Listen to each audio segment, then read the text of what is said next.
अस्मदाचार्यपर्यन्तां वन्दे गुरुपरम्परां श्रुतिस्मृतिपुराणानाम् आलयं करुणालयं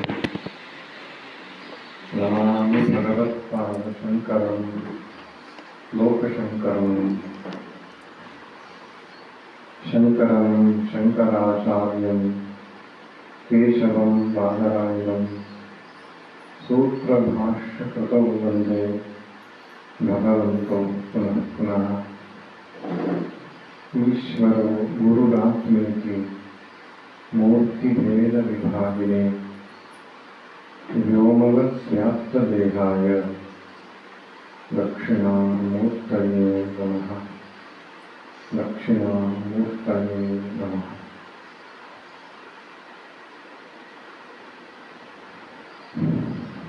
ಸ್ವಲ್ಪ ನಾಮಸ್ಮರಣೆ ಮಾಡೋಣ.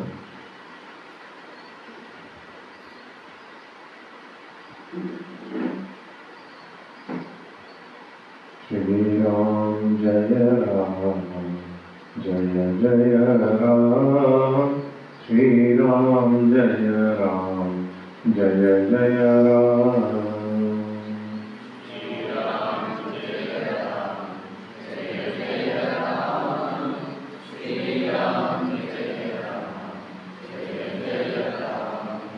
श्रीराम जय राम जय जय राम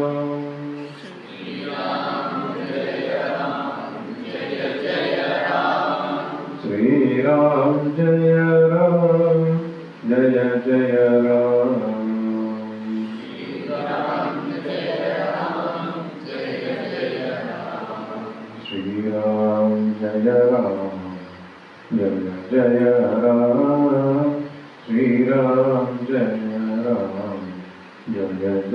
राम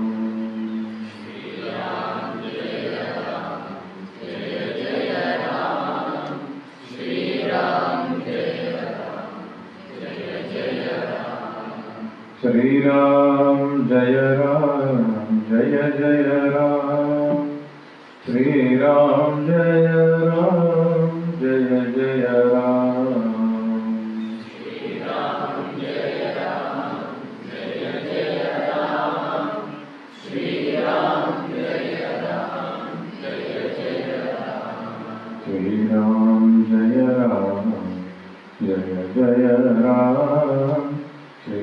जय जय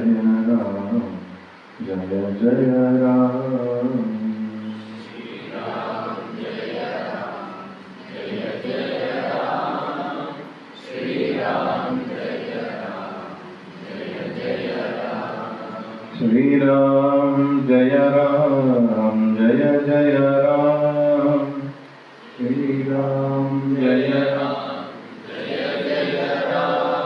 श्रीराम जय राम जय जय राम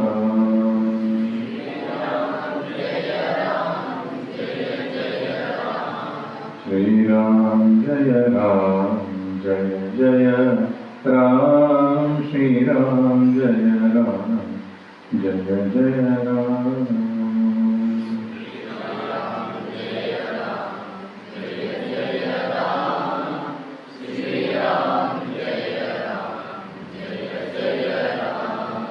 श्रीराम जय राम जय जय राम श्रीराम जय राम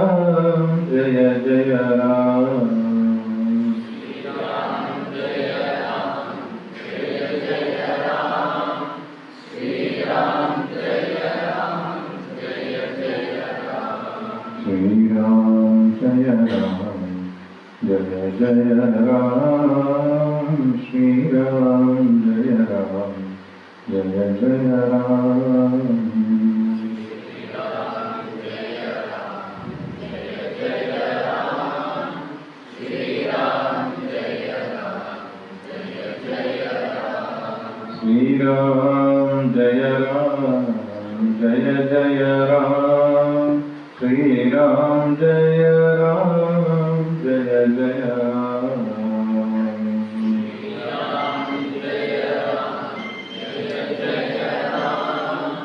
श्रीराम जय राम जय राम जय जय राम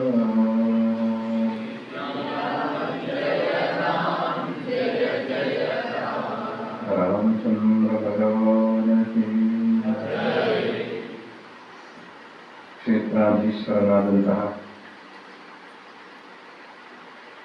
ಗಣಪತಿಯ ಚರಣಾರವಿಂದಗಳಲ್ಲಿ ಸಾಷ್ಟಾಂಗ ಪ್ರಣಾಮಗಳನ್ನು ಮಾಡಿ ಪಂಚಗ್ರಾಮದ ಸದಸ್ಯರ ಕಡೆಯಿಂದ ಆಯೋಜಿಸಿದಂತಹ ಈ 3 ದಿನಗಳ ಸತ್ಸಂಗ ಕಾರ್ಯಕ್ರಮಕ್ಕೆ ಬಂದು ಬಹಳ ಸಂತೋಷದ ಅನುಭವ ಆಗ್ತಾ ಇದೆ ನನಗೆ. ನಿನ್ನೆ ಮತ್ತು ಮೊನ್ನೆ 2 ದಿನಗಳ ಕಾಲ ವಿಷ್ಣುಮೂರ್ತಿ ದೇವಸ್ಥಾನದ ಆವರಣದಲ್ಲಿ ಹಮ್ಮಿಕೊಂಡಂತಹ ಕಾರ್ಯಕ್ರಮ ತುಂಬ ಯಶಸ್ವಿಯಾಗಿ ನಡೆಯಿತು. ಇವತ್ತು ಕರ್ವಾ ಭಾಗದ ಎಲ್ಲ ಸತ್ಸಂಗಿಗಳು ಭಾಗವಹಿಸಿದ್ದೀರಿ. ಹಳ್ಳಿಗಳಲ್ಲಿ ಆಯೋಜನೆ ಮಾಡುವುದು ಕಷ್ಟ. ನಮ್ಮ ಎಲ್ಲ ದೊಡ್ಡ ದೊಡ್ಡ ಆಧ್ಯಾತ್ಮಿಕ ಪ್ರಚಾರ ಸಂಸ್ಥೆಗಳೆಲ್ಲ ಪಟ್ಟಣಕ್ಕೆ ಕೇಂದ್ರೀಕೃತವಾಗಿವೆ. ದೊಡ್ಡ ದೊಡ್ಡ ಸಿಟಿಗಳಿಗೆ ಸೀಮಿತ ಮಾಡಿಕೊಂಡಿವೆ. ಯಾಕೆ ಹಳ್ಳಿಗಳಲ್ಲಿ ಜನರು ಬರೋದಿಲ್ಲ ಅನ್ನೋ ಕಾರಣಕ್ಕೆ. ಆದರೆ ಅದನ್ನು ಸುಳ್ಳಾಗಿಸಿ ಬಿಟ್ಟಿದ್ದೀರಿ ನೀವು. ಹಳ್ಳಿಗಳಲ್ಲೂ ಒಳ್ಳೆಯ ಪ್ರತಿಕ್ರಿಯೆ ಇದೆ ಅನ್ನೋದನ್ನ ತೋರಿಸಿದ್ದೀರಿ. ಆದ್ದರಿಂದ ಇಂತಹ ಕಾರ್ಯಕ್ರಮಗಳನ್ನು ಹೆಚ್ಚೆಚ್ಚು ಹಮ್ಮಿಕೊಳ್ಳಬಹುದು. ನಮ್ಮ ಶಂಭು ಹೆಗಡೆಯವರು ಧೈರ್ಯ ಮಾಡಿ ಆಯೋಜನೆ ಮಾಡಲಿಕ್ಕೆ ಮುಂದಾದರು. ಅದೀಗ ಅವರಿಗೆ ಧೈರ್ಯ ಬಂದಿದೆ, ಮತ್ತೆ ಕಾರ್ಯಕ್ರಮ ಮಾಡೋಣ ಅಂತ. ಪಟ್ಟಣದಲ್ಲಿರಲಿ ಹಳ್ಳಿಯಲ್ಲಿರಲಿ ಮನಸ್ಸು ಒಂದೇ. ಮನಸ್ಸಿಗೆ ಸುಖ ಬೇಕು, ಭದ್ರತೆ ಬೇಕು, ಶಾಂತಿ ಬೇಕು. ಪೀಸ್, ಸೆಕ್ಯೂರಿಟಿ ಅಂಡ್ ಹ್ಯಾಪಿನೆಸ್ ಇಂಗ್ಲಿಷ್ನಲ್ಲಿ ಹೇಳೋದು. ಸುಖ, ಶಾಂತಿ, ಸುರಕ್ಷಿತತೆ ಅಥವಾ ಭದ್ರತೆಯನ್ನು ಬಯಸಿ ಜೀವನದಲ್ಲಿ ನಾವೆಲ್ಲ ಪ್ರಯತ್ನಿಸ್ತಾ ಇರ್ತೇವೆ. ಸಂಪತ್ತನ್ನು ಸಂಗ್ರಹಿಸುವುದರ ಮೂಲಕ, ಸಂಬಂಧವನ್ನು ಬೆಳೆಸುವುದರ ಮೂಲಕ, ಆಮೇಲೆ ಒಂದಿಷ್ಟು ಸಂಗ್ರಹವನ್ನು ಮಾಡುವುದರ ಮೂಲಕ ಆಸ್ತಿ ಮುಂತಾದವುಗಳ ಸುರಕ್ಷಿತತೆಯನ್ನು, ಭದ್ರತೆಯನ್ನ ನಾವು ಹುಡುಕ್ತಾ ಇರ್ತೇವೆ. ಈ ಜೀವಕ್ಕೆ 2 ಮುಖ್ಯ ದೋಷಗಳಿವೆ. ಒಂದು ಸುಖದ ಬಯಕೆ, ಇನ್ನೊಂದು ಭಯದ ನಿವೃತ್ತಿ ಅಂತ. ಇದೆರಡು ಮೂಲಭೂತವಾದಂತಹ ಒಂದು ಬಯಕೆ. ಒಂದು ಸುಖ ಬೇಕು ಅನ್ನುವಂಥದ್ದು, ಇನ್ನೊಂದು ಭಯ ನಿವೃತ್ತಿ ಆಗಬೇಕು. ಭಯ ನಿವೃತ್ತಿಗೆ ಏನ್ ಮಾಡ್ಕೊಳ್ತೇವೆ? ಜನಬಲ, ಧನಬಲ, ಇವುಗಳನ್ನೆಲ್ಲ ನಾವು ಬಲಗಳನ್ನ ನಾವು ಸಂಗ್ರಹಿಸ್ತಾ ಹೋಗ್ತೇವೆ. ಬಲ ಜಾಸ್ತಿ ಆದಷ್ಟು ಭಯ ನಿವೃತ್ತಿ ಆಗುತ್ತೆ ಅನ್ನೋ ಕಾರಣ. ಇನ್ಸೆಕ್ಯೂರಿಟಿ ಅಂತ ಹೇಳ್ತಾರೆ ಇಂಗ್ಲಿಷ್.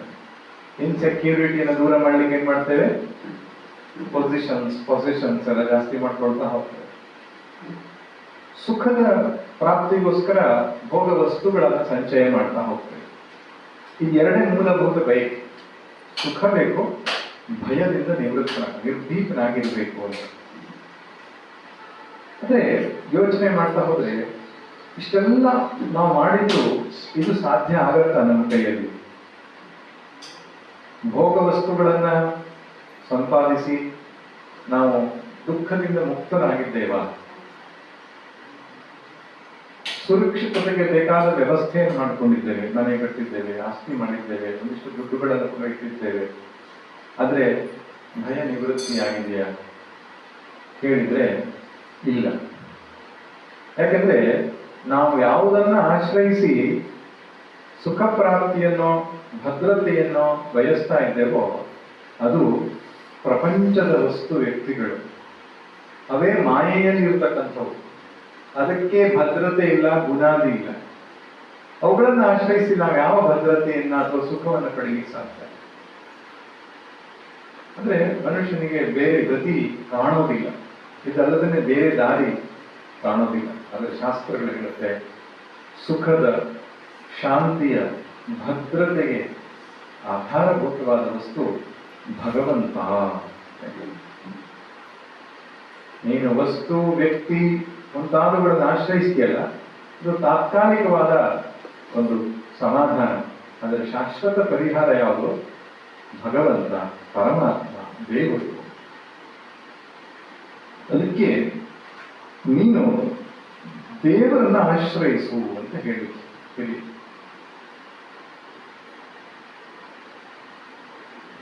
ಬೆತ್ತಲೆയും ನೀಂ ಬಂದೆ, ಬೆತ್ತಲೆയും ನೀಂ ಪೋಪೆ, ವಸ್ತ್ರ ವೇಷಗಳೆಲ್ಲ ನಡುವೆ 4 ದಿನ, ಚಟ್ಟಕ್ಕೆ ನಿನ್ನ ನೇರಿಪ ಮುನ್ನ ನೀನಾಗಿ, ಹಿತ್ತೆಸೆಯ ಕಂತೆಗಳ ಮಂಕುತಿಮ್ಮ. ಬೆತ್ತಲೆയും ನೀಂ ಬಂದೆ ಅಲ್ವಾ, ಬೆತ್ತಲೆയും ನೀಂ ಪೋಪೆ. ಕೊನೆಗೆ ಸಾಯುವಾಗಲೂ ಚಟ್ಟ ಕಟ್ಟುವಾಗ ಬೆತ್ತಲೆಯಿಂದ ಹೋಗೋದೆ. ವಸ್ತ್ರ ವೇಷಗಳೆಲ್ಲ ನಡುವೆ 4 ದಿನ.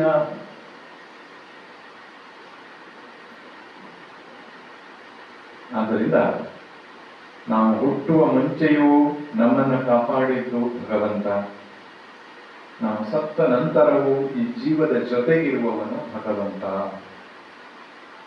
ಆದ್ದರಿಂದ ಅವನನ್ನ ಗಟ್ಟಿ ಹಿಡ್ಕೊಳ್ಬೇಕು. ನಮ್ಮ ನೆಂಟ, ನಮ್ಮ ಬಂಧು, ನಮ್ಮ ಆಶ್ರಯ, ನಮ್ಮ ಆಪ್ತ ಯಾರು? ಭಗವಂತ. ಇದೆಲ್ಲ ಏನು? ಇದು ತಾತ್ಕಾಲಿಕ, ಈ ಜನ್ಮಕ್ಕೆ ಸೀಮಿತ. ನಾಟಕದ ಒಂದು ಅಂಕಕ್ಕೆ ಮಾತ್ರ ಇದು ಸೀಮಿತ. ಹಿಂದಿನ ಪಾತ್ರಗಳ ಜೊತೆ ಇರಲಿಲ್ಲ ಇವರು, ಮುಂದಿನ ಪಾತ್ರಗಳ ಜೊತೆ ಇವರು ಯಾರು ಇರೋದಿಲ್ಲ. ಆದರೆ ಎಲ್ಲ ಪಾತ್ರಗಳಲ್ಲೂ, ಎಲ್ಲ ಸೀನಿನಲ್ಲೂ ಒಬ್ಬ ಇದ್ದ, ಪರಮಾತ್ಮ ಈ ಜೀವದ ಜೊತೆಗಿದ್ದ. ಅವನೇ ಶಾಶ್ವತವಾದ ಆಶ್ರಯ ಜೀವಕ್ಕೆ.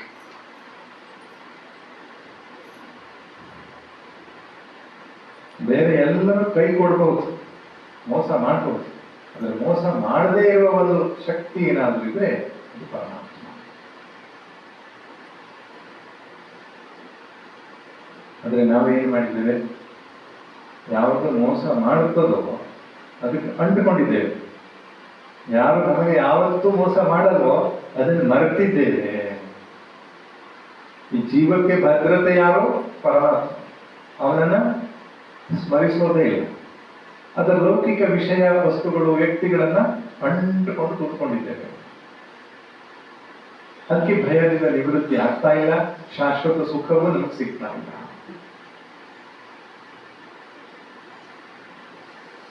ಅಂದ್ರೆ ಇಲ್ಲಿ ಒಂದು ದೊಡ್ಡ ಸಮಸ್ಯೆ ಇದೆ. ಏನು?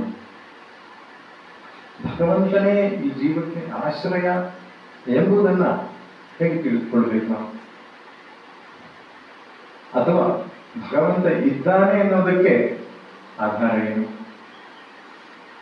ಇದು ಮನುಷ್ಯ ಮಾಡಿದ ಒಂದು ಕಲ್ಪನೆ ಇರಬಹುದಲ್ಲ. ಅಲ್ವಾ? ಬುದ್ಧಿಜೀವಿಗಳು ಅಂತ ಹೇಳುವವರು ಹೀಗೆ ವಾದ ಮಾಡೋದು. ಮನುಷ್ಯನ ಮನಸ್ಸಿಗೊಂದು ಧೈರ್ಯ ಕೊಡುವುದಕ್ಕೆ ಪ್ರಾಚೀನರು ದೇವರು ಅಂತ ಒಂದು ಕಲ್ಪನೆಯನ್ನು ಕೊಟ್ಟಿದ್ದಾರೆ. ಸೊ ಅದನ್ನು ನಂಬಿ ಸ್ವಲ್ಪ ಧೈರ್ಯ ತೆಗೆದುಕೊಳ್ಳಿ. ಸೈಕಾಲಜಿಕಲಿ ನಿಮಗೆ ಸ್ಟ್ರೆಂತ್ ಬರುತ್ತೆ. ವಾಸ್ತವವಾಗಿ ಅಂಥ ವಸ್ತು ಇಲ್ಲ. ಭಗವಂತ ಅನ್ನೋದು ಮನುಷ್ಯನ ಕಲ್ಪನೆ. ಬುದ್ಧಿಜೀವಿಗಳು, ಬುದ್ಧಿವಂತರು ಹೇಳೋ ಮಾತು, ದೇವರು ಒಂದು ಕಲ್ಪನೆಯ ಅಥವಾ ವಾಸ್ತವ.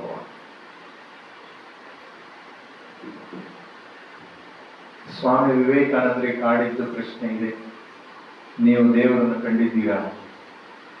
ಸಿಕ್ಕವರಲ್ಲಿ ಕೇಳಿದ್ರು, ದೇವರನ್ನು ಕಂಡಿದ್ದೀರಾ ಅಂತ. ರಾಮಕೃಷ್ಣರು ಮಾತ್ರ ಹೇಳಿದ್ರು, ನಿನಗಿಂತ ಹೆಚ್ಚು ಸ್ಪಷ್ಟವಾಗಿ ದೇವರನ್ನ ಕಾಣುತ್ತಿದ್ದೇನೆ. ನಮ್ಮ ಪರಂಪರೆಯಲ್ಲಿ ಭಗವಂತ ಅನ್ನೋದು ಮಹಾ ಅಸ್ತಿತ್ವ ಎಂಬುದಾಗಿ ಹೇಳ್ತೇವೆ ನಾವು. ಅದು ಇದೆ. ದೇವರು ಎನ್ನುವಂಥದ್ದು ಕಲ್ಪನೆಯಲ್ಲ, ಅದು ವಾಸ್ತವ. ಅದನ್ನ ಸಾಕ್ಷಾತ್ಕರಿಸಿಕೊಳ್ಳಿಕ್ಕೆ ಸಾಧ್ಯ ಇದೆ, ಕಂಡುಕೊಳ್ಳಿಕ್ಕೆ ಸಾಧ್ಯ ಇದೆ. ತರ್ಕಬದ್ಧವಾಗಿ ವಿಚಾರ ಮಾಡಿದ್ರು ಬುದ್ಧಿಗೆ ಒಪ್ಪಿಗೆ ಆಗುವ ಸಂಗತಿ ಭಗವಂತನ ಅಸ್ತಿತ್ವ.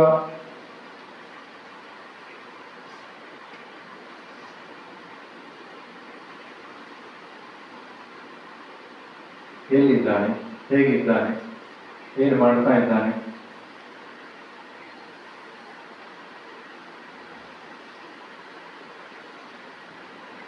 ಒಬ್ಬ ಮಹಾರಾಜನಿಗೆ ಇದೇ ಪ್ರಶ್ನೆ ಬರ್ತದೆ, ದೇವರು ಎಲ್ಲಿದ್ದಾನೆ, ಹೇಗಿದ್ದಾನೆ, ಏನು ಮಾಡ್ತಿದ್ದಾನೆ, ಏನು ಮಾಡಬಲ್ಲ, ಹೀಗೆಲ್ಲ ಪ್ರಶ್ನೆಗಳು ಕಾಣಿತು. ತನ್ನ ಮಂತ್ರಿಗೆ ಹೇಳಿದ, 15 ದಿನಗಳ ಒಳಗೆ ನನ್ನ ಮನಸ್ಸಿಗೆ ಮನವರಿಕೆಯಾಗುವ ಹಾಗೆ ನಿನ್ನ ಉತ್ತರ ಇರಬೇಕು, ಇಲ್ಲದಿದ್ರೆ ನಿನ್ನ ತಲೆ ತೆಗಿತೇನೆ ಅಂತ ಹೇಳಿದ. ಮಂತ್ರಿ ಉತ್ತರ ಏನೋ ಕೊಟ್ಟು ಬಿಡುವುದು, ಅವ್ರ ರಾಜನಿಗೆ ಕನ್ವಿನ್ಸ್ ಆಗ್ಬೇಕಲ್ಲ. ಹಗಲು ರಾತ್ರಿ ತಲೆ ಕೆಡಿಸ್ಕೊಂಡ. ಯಾಕೋ ತಾತ ನಿದ್ದೆ ಮಾಡ್ತಾ ಇಲ್ಲ ಅಂತ ಅವನ ಮೊಮ್ಮಗಳು ಒಬ್ಬಳಿದ್ರು. ಯೋಚನೆ ಮಾಡ್ತಾಳೆ, ತಾತನಿಗೆ ನಿದ್ದೆ ಬರ್ತಾ ಇಲ್ಲ, ಏನು ಸಮಸ್ಯೆ, ಅಜ್ಜ ಯಾಕೆ ನಿದ್ದೆ ಮಾಡ್ತಾ ಇಲ್ಲ? ಮಂತ್ರಿ ಹೇಳ್ತಾನೆ, ಮಗು ನಿಂಗೆಲ್ಲ ಅರ್ಥ ಆಗಲ್ಲ, ತುಂಬಾ ಕಷ್ಟದ ಪರಿಸ್ಥಿತಿಯಲ್ಲಿದ್ದೆ ನಾನು. ಇಲ್ಲ ಅಜ್ಜ ಹೇಳು, ಅರ್ಥ ಆಗಲಿಲ್ಲ ತೊಂದರೆ ಇಲ್ಲ, ಹೇಳು. ಆ ಮೊಮ್ಮಗಳು ಕೇಳಿಸ್ಕೊಳ್ತಾಳೆ. ಅಜ್ಜ ಹೇಳ್ತಾನೆ, ರಾಜ 3 ಪ್ರಶ್ನೆ ಕೇಳಿದ್ದಾನೆ, ದೇವರು ಹೇಗಿದ್ದಾನೆ, ಎಲ್ಲಿದ್ದಾನೆ, ಏನು ಮಾಡ್ತಾ ಇದ್ದಾನೆ, ಏನು ಮಾಡಬಲ್ಲ, ಈ ರೀತಿ 4 ಪ್ರಶ್ನೆಗಳ ಒಂದು ಸಮುಚ್ಚಯವನ್ನ ನನಗೆ ಕೊಟ್ಟಿದ್ದಾನೆ. 15 ದಿನಗಳ ಒಳಗೆ ಉತ್ತರ ಕೊಡಬೇಕಂತೆ, ಇಲ್ಲಿ ತಲೆ ತೆಗಿತೇನೆ ಅಂತ ಹೇಳಿದ್ದಾನೆ. ಅಜ್ಜ ನಾನು ಉತ್ತರ ಕೊಡ್ಲ ರಾಜನಿಗೆ? ಮಗು, ನೀನು ದೊಡ್ಡ ದೊಡ್ಡ ತತ್ವಶಾಸ್ತ್ರಜ್ಞರು ಹಿಂದೇಟ್ ಹಾಕ್ತಾರೆ ಉತ್ತರ ಕೊಡ್ಲಿಕ್ಕೆ, ನೀನು ಉತ್ತರ ಕೊಡ್ತೀಯ? ನಾನು ಒಪ್ಪಟ್ಟು ಬರ್ತೇನೆ. ಅಜ್ಜ ಒಪ್ಪಲಿಲ್ಲ. ಆದ್ರೆ ಮೊಮ್ಮಗಳು ಒಂದು ದಿವಸ ಹೊರಟೆ ಬಿಟ್ಲು, ಅಜ್ಜನಿಗೆ ಗೊತ್ತಿಲ್ಲ. ರಾಜನ ಆಸ್ಥಾನಕ್ಕೆ ಹೋಗಿ, ಮಹಾರಾಜ, ನಮ್ಮ ತಾತನವರಿಗೆ ನೀವು ಕೇಳಿದ ಪ್ರಶ್ನೆಗೆ ಉತ್ತರ ಕೊಡ್ಲಿಕ್ಕೆ ಬಂದಿದ್ದೇನೆ ನಾನು. ಓಹೋ, ಆ ಮಂತ್ರಿಯ ಮೊಮ್ಮಗಳ ನೆನಪು, ನಿಮ್ಮ 4 ಪ್ರಶ್ನೆಗಳಿದೆಯಲ್ಲ, ಉತ್ತರ ಕೊಡ್ತೇನೆ. ಒಂದು ಕೆಲಸ ಮಾಡಿ, ಈ ಆಸ್ಥಾನದ ಕಿಟಕಿಗಳನ್ನೆಲ್ಲ ಬಂದ್ ಮಾಡಿ, ಕತ್ಲೆ ಮಾಡಿ. ಕತ್ಲೆ ಮಾಡಿದ ರಾಜ, ನೋಡೋಣ ಇವಳೇನು ಉತ್ತರ ಕೊಡ್ತಾರೆ. ಒಂದು ದೀಪವನ್ನು ತರಿಸಿ, ಎಣ್ಣೆಯ ದೀಪವನ್ನು ತರಿಸಿ ಹಚ್ಚಿದಾಗ ಪ್ರಕಾಶ ಆಯ್ತು, ಕೋಣೆಯೆಲ್ಲ ಪ್ರಕಾಶ ಆಯ್ತು. ರಾಜ, ಈ ಬೆಳಕು ಎಲ್ಲಿದೆ? ಬೆಳಕು ಎಲ್ಲಿದೆ? ಇಡೀ ಕೋಣೆಯನ್ನೇ ಬೆಳಗ್ಗೆ ಪ್ರಕಾಶಿಸ್ತಾ ಇದೆ ಆ ಪ್ರಕಾಶ. ರಾಜ ಹೇಳ್ತಾನೆ, ಬೆಳಕು ಎಲ್ಲೆಲ್ಲೂ ಇದೆ, ಬೆಳಕು ಎಲ್ಲೆಲ್ಲೂ. ಮಹಾರಾಜ, ಇದು ನಿನ್ನ ಮೊದಲನೆಯ ಪ್ರಶ್ನೆಗೆ ಉತ್ತರ. ದೇವರು ಎಲ್ಲಿದ್ದಾನೆ ಮತ್ತು ಹೇಗಿದ್ದಾನೆ ಎಂಬುದಾಗಿ ಹೇಳಿದೆಯಲ್ಲ, ಇದೆರಡಕ್ಕೂ ಉತ್ತರ ಇದೆ. ದೇವರು ಎಲ್ಲೆಲ್ಲೂ ಇದ್ದಾನೆ, ಪ್ರಕಾಶದ ಹಾಗೆ ಇದ್ದಾನೆ. ಚಿಜ್ಯೋತಿ, ಅರಿವು, ಪ್ರಕಾಶ, ಹಾಗೆ ಭಗವಂತ ಎಲ್ಲೆಲ್ಲೂ ತುಂಬಿದ್ದಾನೆ. ಸರಿ, ಈ 2ನೇ ಪ್ರಶ್ನೆ, 3ನೇ ಪ್ರಶ್ನೆ ಎಲ್ಲ ಲೈಟ್ ಹಾಕಿ. ಒಂದು ಹಸು ಕರ್ಕೊಂಡ್ ಬಾ, ಹಸು ಕರ್ಕೊಂಡ್ ಬಾ. ಹಸಿರು ಹುಲ್ಲು ತಗೊಂಡ್ ಬಾ, ಹಸಿರು ಹುಲ್ಲು ಹಾಕು, ಹಸಿರು ಹುಲ್ಲು ಹಾಕ. ದನ ಹುಲ್ಲು ತಿಂತು, ದನ ಕರೀಲಿಕ್ಕೆ ಹೇಳು, ಯಾರಿಗಾದ್ರೂ ಹೇಳು. ಒಬ್ಬ ಭಟ ಹಾಲು ಕರೆದ. ಅವಳು ಹುಡುಗಿ ಹೇಳ್ತಾಳೆ, ಹಸಿರು ಹುಲ್ಲು, ಕಪ್ಪು ದನ, ಬಿಳಿಯ ಹಾಲು, ಇದು ಯಾರ ಹತ್ರ ಮಾಡ್ಲಿಕ್ಕಾಗತ್ತೆ? ದೇವರು ಹೀಗೆ ನಡೆಸ್ತಾ ಇದ್ದಾನೆ ಪ್ರಕೃತಿಯನ್ನ. ಕಣ್ಣಿಗೆ ಕಾಣದ ಹಾಗೆ ಸೂಕ್ಷ್ಮವಾಗಿ ಪ್ರಕೃತಿಯ ವ್ಯವಸ್ಥೆಯನ್ನ ಕಾಪಾಡಿಕೊಂಡು ಹೋಗ್ತಾ ಇದ್ದಾನೆ. ಸರಿ, ಅವನು ಏನು ಮಾಡಬಲ್ಲ ಅಂತ ನಿನ್ನ ಪ್ರಶ್ನೆ, 4ನೇ ಪ್ರಶ್ನೆ ಅಲ್ಲ. ಆದ್ರೆ ಒಂದು, ಮಹಾರಾಜ, ನಿನಗೆ ನನ್ನ ಉತ್ತರ ಸರಿ ಇದೆ ಅಂತ ಅನ್ಸಿದ್ರೆ ನಾನು ಗುರು ಸ್ಥಾನದಲ್ಲಿ ಇರಬೇಕು, ನಿನ್ನ ಶಿಷ್ಯ ಸ್ಥಾನದಲ್ಲಿ ಇರಬೇಕು. ಅದೇನು? ನಾನು ಮೇಲೆ ಕೂತ್ಕೋಬೇಕು, ನೀನು ಕೆಳಗೆ ಕೂತ್ಕೋಬೇಕು. ಆಯ್ತು ಮಗು, ನಂಗೆ ಸಮಾಧಾನ ಕೊಟ್ಟಿದ್ದೆ ನೀನು ಕೊಟ್ಟ ಉತ್ತರ. ಇವಳು ಹೋಗಿ ಸಿಂಹಾಸನದ ಮೇಲೆ ಕೂತ್ಕೊಳ್ತಾನೆ, ರಾಜ ಬಂದು ಕೆಳಗೆ ಕೂತ್ಕೊಳ್ತಾನೆ.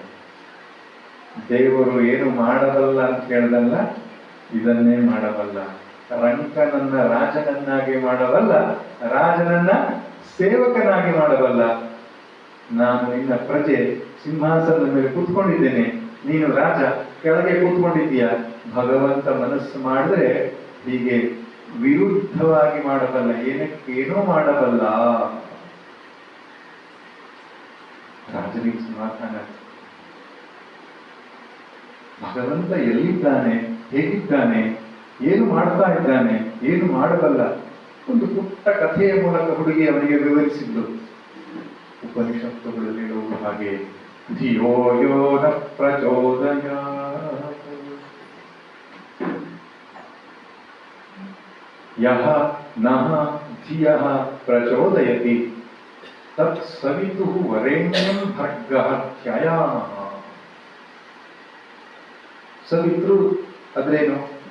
ಸೂಯತೆ ಅನೇನ ಇತಿ ಸವಿತಾ. ಯಾವಾಗಲೂ ಈ ಜಗತ್ತನ್ನೆಲ್ಲ ಸೃಷ್ಟಿ ಮಾಡಿದನೋ ಅವನಿಗೆ ಸವಿತಾ ಅಂತ ಹೆಸರು. ಗಾಯತ್ರಿ ಮಂತ್ರದ ಅಧಿದೇವತೆ ಯಾರು?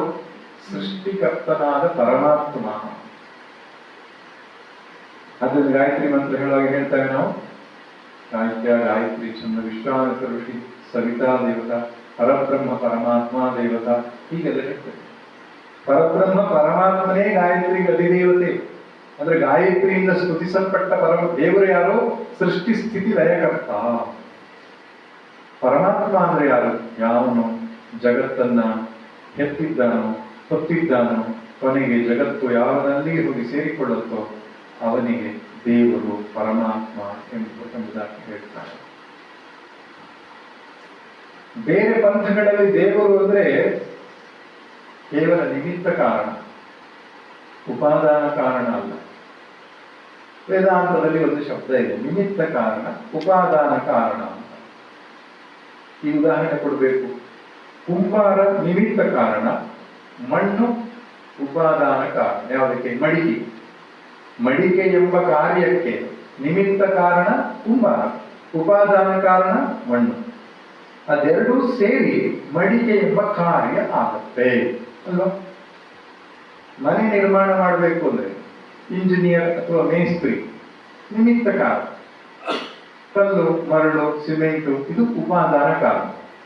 ಇವೆರಡರಿಂದಾಗಿ ಮನೆ ನಿರ್ಮಾಣ ಆಗುತ್ತೆ. ಈ ಜಗತ್ತು ಎನ್ನುವಂತಹ ಈ ಕಾರ್ಯಕ್ಕೆ ನಿಮಿತ್ತ ಕಾರಣ ಯಾರು? ಉಪಾದಾನ ಕಾರಣ ಯಾರು? ಬೇರೆ ಪಂಥಗಳಲ್ಲಿ ಹೇಳ್ತಾರೆ ದೇವರು ನಿಮಿತ್ತ ಕಾರಣ, ಉಪಾದಾನ ಕಾರಣ. ಅದ್ರ ಬಗ್ಗೆ ಸ್ಪಷ್ಟವಾಗಿ ಹೇಳೋದು. ಜಗತ್ತನ್ನು ಹೇಗೆ ಸೃಷ್ಟಿ ಮಾಡ್ದ, ಯಾವುದರಿಂದ ಸೃಷ್ಟಿ ಮಾಡ್ದ ಹೇಳೋದು. ಆದ್ರೆ ನಮ್ಮ ಶಾಸ್ತ್ರಗಳು ಹೇಳುತ್ತೆ ಅತ್ಯಂತ ಸ್ಪಷ್ಟವಾಗಿ, ನಿಮಿತ್ತ ಕಾರಣನು ಅವನೇ, ಉಪಾದಾನ ಕಾರಣನು ಅವನೇ. ಅದಕ್ಕೆ ಅಭಿನ್ನ ನಿಮಿತ್ತ ಉಪಾದಾನ ಕಾರಣ ಈಶ್ವರ.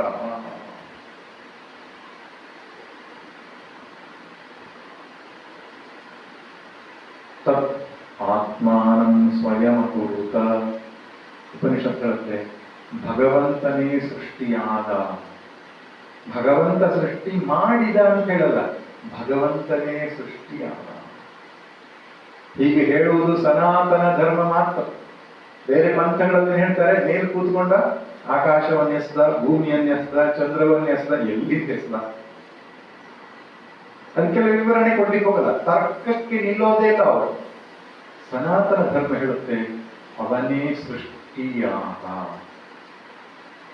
ತಕ್ಷಣ ಪ್ರಶ್ನೆ ಬರ್ತದೆ, ಅವನ ಸೃಷ್ಟಿಯಾದ್ರೆ ಹಾಲು ಮೊಸರಾದ್ರೆ ತನ್ನ ಮೂಲ ಸ್ಥಿತಿ ನಷ್ಟವಾಯ್ತಲ್ಲ, ಪರಿಣಾಮವಾದ ಅಂತ ಹೇಳ್ತಾರೆ.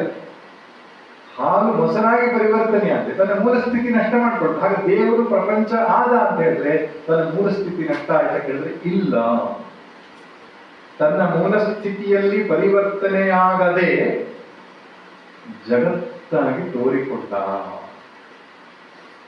ಅದಕ್ಕೇನಾದ್ರೂ ಉದಾಹರಣೆ ಇದೆಯಾ? ಹೌದು, ಉಪನಿಷತ್ತು ಹೇಳುತ್ತೆ, ಮುಂಡಕೋಪನಿಷತ್ತು, ಯಥೋರ್ಣನಾಭಿ ಸೃಜತೆ ಗೃಹ್ಣತೆ ಚ. ಪೂರ್ಣನಾಭಿ ಎನ್ನುವಂತಹ ಒಂದು ಪ್ರಾಣಿಯ ದೃಷ್ಟಾಂತ ಕೊಡು. ನಾಭಿ ಅಂದ್ರೆ ಹೊಕ್ಕಳು, ಪೂರ್ಣ ಅಂದ್ರೆ ನೂಲು. ಹೊಕ್ಕಳಿಂದ ನೂಲು ತೆಗೆದು ಮನೆ ಕಟ್ಟುವ ಒಂದು ಕೀಟ ಇದೆ ಅಂತ ಹೇಳ್ತಾರೆ, ಜೇಡ. ಜೇಡ ಬಲೆ ಕಟ್ಟಿದ ಹಾಗೆ ಪ್ರಪಂಚ ಅನ್ನೋದು ಬಲೆ, ಜೇಡ್ರು ಹುಳ ಅನ್ನೋದು ಪರಮಾತ್ಮ ಅಂತ ಇಟ್ಕೊಡಿ. ಈಗ ಜೇಡ್ರು ಹುಳು ಆ ಬಲೆಯನ್ನ ನೇಯುವುದಕ್ಕೆ ಹೊರಗಡೆಯಿಂದೆಲ್ಲ ಮೆಟೀರಿಯಲ್ ತಂತ ಇಲ್ಲ, ತನ್ನ ಶರೀರದ ದ್ರವ್ಯವನ್ನೇ ಬಳಸಿ ತನ್ನ ಮನೆಯಿಂದ ನಿರ್ಮಾಣ ಮಾಡಿತು. ಕೊನೆಗೆ ಹೇಳ್ತಾರೆ, ಗೊತ್ತಿಲ್ಲ. ಆ ಬಲೆಯ ನೂಲನ್ನೆಲ್ಲ ತನ್ನೊಳಗೆ ಸೆಳೆದುಕೊಂಡು ಇನ್ನೊಂದು ಕಡೆ ಹೋಗ್ತದೆ. ಹಾಗೆ ಪರಮಾತ್ಮ ತಾನೇ ಪ್ರಪಂಚವಾಗಿ ಹರಡಿಕೊಂಡ ತನ್ನ ಮೂಲ ಸ್ಥಿತಿಯಿಂದ ಚ್ಯುತನಾಗದೆ, ಅದಕ್ಕೆ ಅವನಿಗೆ ಒಂದು ಹೆಸರೇನು? ಅಚ್ಯುತ. ಪುರುಷ ಸೂಕ್ತದಲ್ಲಿ ಏನ್ ಹೇಳ್ತೀರಿ? ಅತ್ಯತಿಷ್ಠ ದಶಾಂಗುಲಂ. ಈ ಜಗತ್ತನ್ನೆಲ್ಲ ಸೃಷ್ಟಿ ಮಾಡಿದ ಮೇಲೆ 10 ಅಂಗುಲ ಮೀರಿ ನಿಂತ. 10 ಇಂಚ್ ಮೇಲೆ, ಎಷ್ಟು 10 ಇಂಚ್ ಮೇಲೆ ಅಂದ್ರೆ ಅರ್ಥ ಏನೆಲ್ಲ ವ್ಯಾಖ್ಯಾನ ಕೊಡ್ತಾರೆ. 10 ಇಂಚ್ ಮೇಲೆ ಅಂದ್ರೆ ತನ್ನ ಮೂಲ ಸ್ಥಿತಿಯನ್ನ ಕಾಯ್ದುಕೊಂಡು ಸಚ್ಚಿದಾನಂದ ಬ್ರಹ್ಮನಾಗಿದ್ದುಕೊಂಡು ತಾನೇ ಜಗತ್ತಾಗಿ ತೋರಿಕೊಂಡ. ಪುನಃ ಸೃಷ್ಟಿ ಕಾರ್ಯ ಆಯಿತು, ಸ್ಥಿತಿ ಕಾರ್ಯ ಮುಗಿತು, ಪ್ರಳಯದ ಸಂದರ್ಭ ಬಂತು, ತನ್ನೊಳಗಿತು ಪ್ರಪಂಚವನ್ನ ಸೆಳೆದುಕೊಂಡ.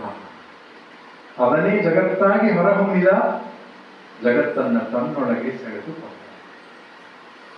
ಅದಕ್ಕೆ ನಮ್ಮಲ್ಲಿ ಪ್ರಪಂಚ ಅಂದ್ರೆ ಪರಮಾತ್ಮನಿಗಿಂತ ಬೇರೆ ಅಂತ ಹೇಳಲ್ಲ. ವಿಷ್ಣು ಸಹಸ್ರನಾಮದಲ್ಲಿ ಏನ್ ಬರ್ತದೆ? ಭೂಪಾದೋ ಯತ್ಯನಾಭಿರ್ಯದಸುರ ನಿಲಶ್ಚಂದ್ರ ಸೂರ್ಯ ಉಚ ನೇತ್ರೇ. ಧ್ಯಾನ ಶ್ಲೋಕದಲ್ಲಿ ಹೇಳ್ತೇವಲ್ಲ, ಭೂಮಿಯೇ ಅವನ ಪಾದ, ಆಕಾಶವೇ ಅವನ ಹೊಟ್ಟೆ, ಸೂರ್ಯಚಂದ್ರರೇ ಅವನ ಕಣ್ಣು, ನೆತ್ತಿಯೇ ದ್ಯುಲೋಕ. ಏನರ್ಥ? ವಿಶ್ವಂ ವಿಷ್ಣು, ವಿಶ್ವರೂಪನಾಗಿ ವಿರಾಟ್ ಸ್ವರೂಪನಾಗಿ ಆ ವಿಷ್ಣುವೇ ನಿಂತುಕೊಂಡಿದ್ದಾನೆ.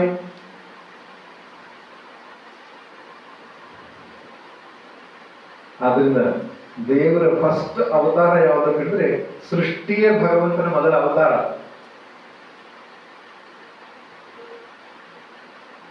ಅದಕ್ಕೆ ಡಿ.ವಿ.ಜಿ ಚೆನ್ನಾಗಿ ಹೇಳ್ತಾರೆ, ಕಣ್ತೆರೆದು ನೋಡು ಚಿತ್ ಸತ್ವಮೂರ್ತಿಯ ನೃತ್ಯ, ಕಣ್ಮುಚ್ಚಿ ನೋಡು ನಿಶ್ಚಲ ಶುದ್ಧ ಸತ್ವ, ಉನ್ಮುಖನು ನೀನೆರಡು ಜಗಕ್ಕೆ ನಿಯುತ್ತಿರಲಾಗ, ಹೃನ್ಮಧ್ಯದಲ್ಲಿ ಶಾಂತಿ ಮಂಕುತಿಮ್ಮ. ಕಣ್ತೆರೆದು ನೋಡು ಚಿತ್ ಸತ್ವಮೂರ್ತಿಯ ನೃತ್ಯ. ಕಣ್ ತೆರೆದು ನೋಡಿದ್ರೆ ಭಗವಂತನ ನೃತ್ಯ ಅಂತೆ. ಅಲ್ಲ, ನಮಗದನ್ನು ಹೇಳ್ಕೊಡ್ಲಿಲ್ಲ ಬೇರೆ, ನಾವು ಸತ್ಸಂಗಕ್ಕೆ ಬರಲಿಲ್ಲ, ಶಾಸ್ತ್ರದ ಕಡೆಗೆ ನನ್ನ ಚಿಂತನೆಯನ್ನ ಹೊರಳಿಸಲಿಲ್ಲ. ನಮಗೆ ದೇವರು ಒಂದು ದೇವಸ್ಥಾನಕ್ಕೆ, ದೇವರ ಕೋಣೆಗೆ, ದೇವರ ಲೋಕಕ್ಕೆ, ವೈಕುಂಠಕ್ಕೂ ಕೈಲಾಸಕ್ಕೂ ಸೀಮಿತವಾಗಿ ಬಿಟ್ಬಿಟ್ಟಿದೆ.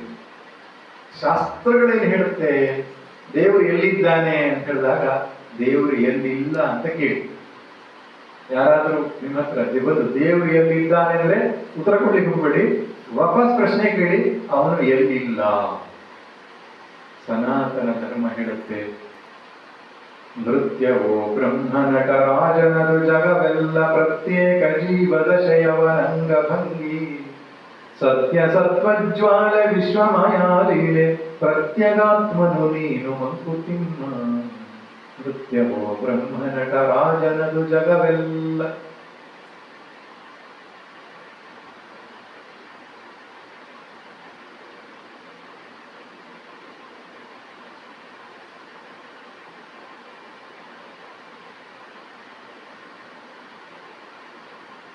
ಆ ಒಂದು ತತ್ವ, ಒಂದು ಪರಮಾತ್ಮ ಈ ಸೃಷ್ಟಿಯ ರೂಪದಲ್ಲಿ ಹೊರಹೊಮ್ಮಿದ್ದಾನೆ.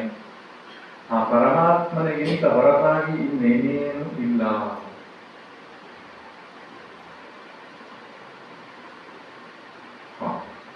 ಅವನಿಗೊಂದು ವಿಶಿಷ್ಟ ರೂಪ ಇಲ್ಲ, ಅವನಿಗೊಂದು ವಿಶಿಷ್ಟ ಆಕಾರ ಇಲ್ಲ. ಅದ್ರ ನಮಗೆ ಪ್ರಾಬ್ಲಮ್ ಏನೋ, ಒಂದು ರೂಪ ಬೇಕು, ಪ್ರೀತಿ ಸಿಗ್ಬೇಕಾದ್ರೆ ಒಂದು ರೂಪ ಬೇಕು. ಅದಕ್ಕೆ ರಾಮಕೃಷ್ಣ ಪರಮಹಂಸರು ಕಾಳಿಗೆ ಜನವಾರ ಹಾಕಿದ್ರು. ಯಾರು ಹೋಗಿ ಕೇಳಿದ್ರು, ಹೆಂಗಸರು ಜನವಾರ ಹಾಕೋ ಪದ್ಧತಿ ಇಲ್ಲ. ನಮ್ಮ ಕಡೆ ಬಂಗಾಳದಲ್ಲಿ ಬಹುಶಃ ಬಂಗಾಳದಲ್ಲಿ ಜನವಾರ ಹಾಕ್ತಿರ್ಲಿಲ್ಲ. ಹೆಂಗಸರಿಗೆ ಜನವಾರ ಹಾಕಲ್ಲ, ಕಾಳಿಗೆ ಜನವಾರ ಯಾಕೆ ಹಾಕಿದ್ವಿ? ಕೇಳಿದ್ರೆ ಕಾಳಿ ಹೆಂಗಸು ಅಂತ ಗೊತ್ತಾದದ್ದು ನೀ ಹೇಳಿದ್ಮೇಲೆ ನನಗೆ. ಅವಳು ಹೆಣ್ಣು ಅಲ್ಲ, ಅವಳು ಗಂಡು ಅಲ್ಲ, ಅವಳು ನಪುಂಸಕವೂ ಅಲ್ಲ. ನ ಸ್ತ್ರೀ ನ ಪುಮಾನ್ ನ ನಪುಂಸಕ ಮೇಕ ಬೀಜಂ. ಪರಮಾತ್ಮ ಗಂಡು ಅಲ್ಲ, ಪರಮಾತ್ಮ ಹೆಣ್ಣು ಅಲ್ಲ. ಪರಮಾತ್ಮ ಎರಡು ಅಲ್ಲ ಅಂದ್ರೆ ಮೂರನೇದು ಅದು ಅಲ್ಲ. ಯಾವುದದು? ಅರಿವು. ಪ್ರಜ್ಞೆ, ಚೈತನ್ಯ, ಸತ್ಯಂ ಜ್ಞಾನಮನಂತಂ ಬ್ರಹ್ಮ. ಇಷ್ಟು ಸ್ಪಷ್ಟವಾದ ವಿವರಣೆ ಉಪನಿಷತ್ತುಗಳು ಬಿಟ್ಟರೆ ಇನ್ನೆಲ್ಲೂ ಸಿಗಲ್ಲ ನಮಗೆ.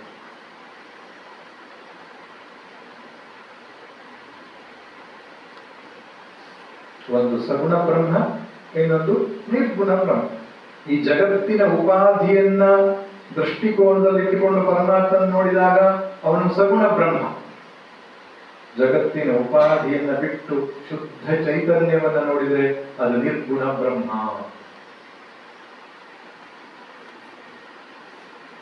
ಅವನನ್ನ ನಮ್ಮ ಹೃದಯದಲ್ಲಿ ಕಂಡುಕೊಳ್ಳಬೇಕು.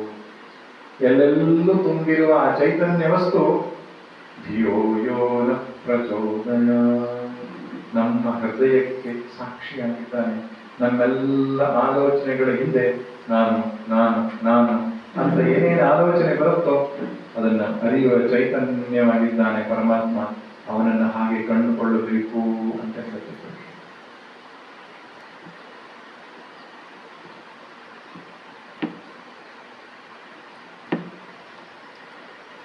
ಯಾರು ಹೃದಯದಲ್ಲಿ ಬೆಳಗುವ ಪರಮಾತ್ಮನನ್ನ ಕಂಡುಕೊಡುತ್ತಾರೋ ಅವರು ಹುಟ್ಟು ಸಾವುಗಳನ್ನ ಮೀರ್ತಾರೆ. ಅಂಥವರಿಗೆ ಜೀವನ್ಮುಕ್ತರು ಅಂತ ಹೇಳ್ತಾರೆ. ಮನುಷ್ಯನಾಗಿ ಹುಟ್ಟಿದ್ದು ಆ ಸತ್ಯ ಸಾಕ್ಷಾತ್ಕಾರಕ್ಕೆ. ಹುಟ್ಟದಿರುವನು ನೀನು, ಸಾಯದಿರುವನು ನೀನು, ಹುಟ್ಟು ಸಾವುಗಳ ಆಟ ಆಡುವವ ನೀನು. ಕೆಟ್ಟು ಒಳಿತುಗಳೆರಡು ಅಂಟದಿಪ್ಪನು ನೀನು, ಒಟ್ಟು ವಿಶ್ವವೇ ನೀನು ಮಂಕುತಿಮ್ಮ. ಹುಟ್ಟದಿರುವನು ನೀನು. ಈಗ ನಮ್ಗೇನು ಅನಿಸ್ತಾ ಇದೆ? ನಾನು ಹುಟ್ಟಿದ್ದೇನೆ, ನಾನು ಸಾಯ್ತೇನೆ, ನನ್ ಸಂಸಾರ ಇದೆ, ನನ್ ತಾಪತ್ರಯ ಇದೆ, ನನ್ ಕಷ್ಟ ಇದೆ. ಸ್ವಾಮಿ, ಕಷ್ಟ ಪರಿಹಾರ ಮಾಡಿ. ಉಪನಿಷತ್ತಿನ ಹೇಳುತ್ತೆ, ಹುಟ್ಟದಿರುವನು ನೀನು. ಯಾವ ನಾನುವಿನ ಬಗ್ಗೆ ಹೇಳ್ತಾ ಇದೆ ಉಪನಿಷತ್ತು? ಈ ದೇಹಾಭಿಮಾನ, ಮನಸ್ಸಿನ ಅಭಿಮಾನ ಇಟ್ಟುಕೊಂಡ ಜೀವಾತ್ಮನ ಬಗ್ಗೆ ಅಲ್ಲ. ಅದನ್ನು ಮೀರಿ, ಅದಕ್ಕೂ ಸಾಕ್ಷಿಯಾಗಿ ಆ ಚೇತನವನ್ನ ನೋಡಿದಾಗ ಗೊತ್ತಾಗುತ್ತೆ ಅದು ಶರೀರದ ಒಳಕ್ಕೆಲ್ಲೋ ಇರುವ ವಸ್ತುವಲ್ಲ, ಎಲ್ಲೆಲ್ಲೂ ವ್ಯಾಪಿಸಿರುವ ಶುದ್ಧ ಚಿನ್ಮಾತ್ರ ಬ್ರಹ್ಮ ವಸ್ತು.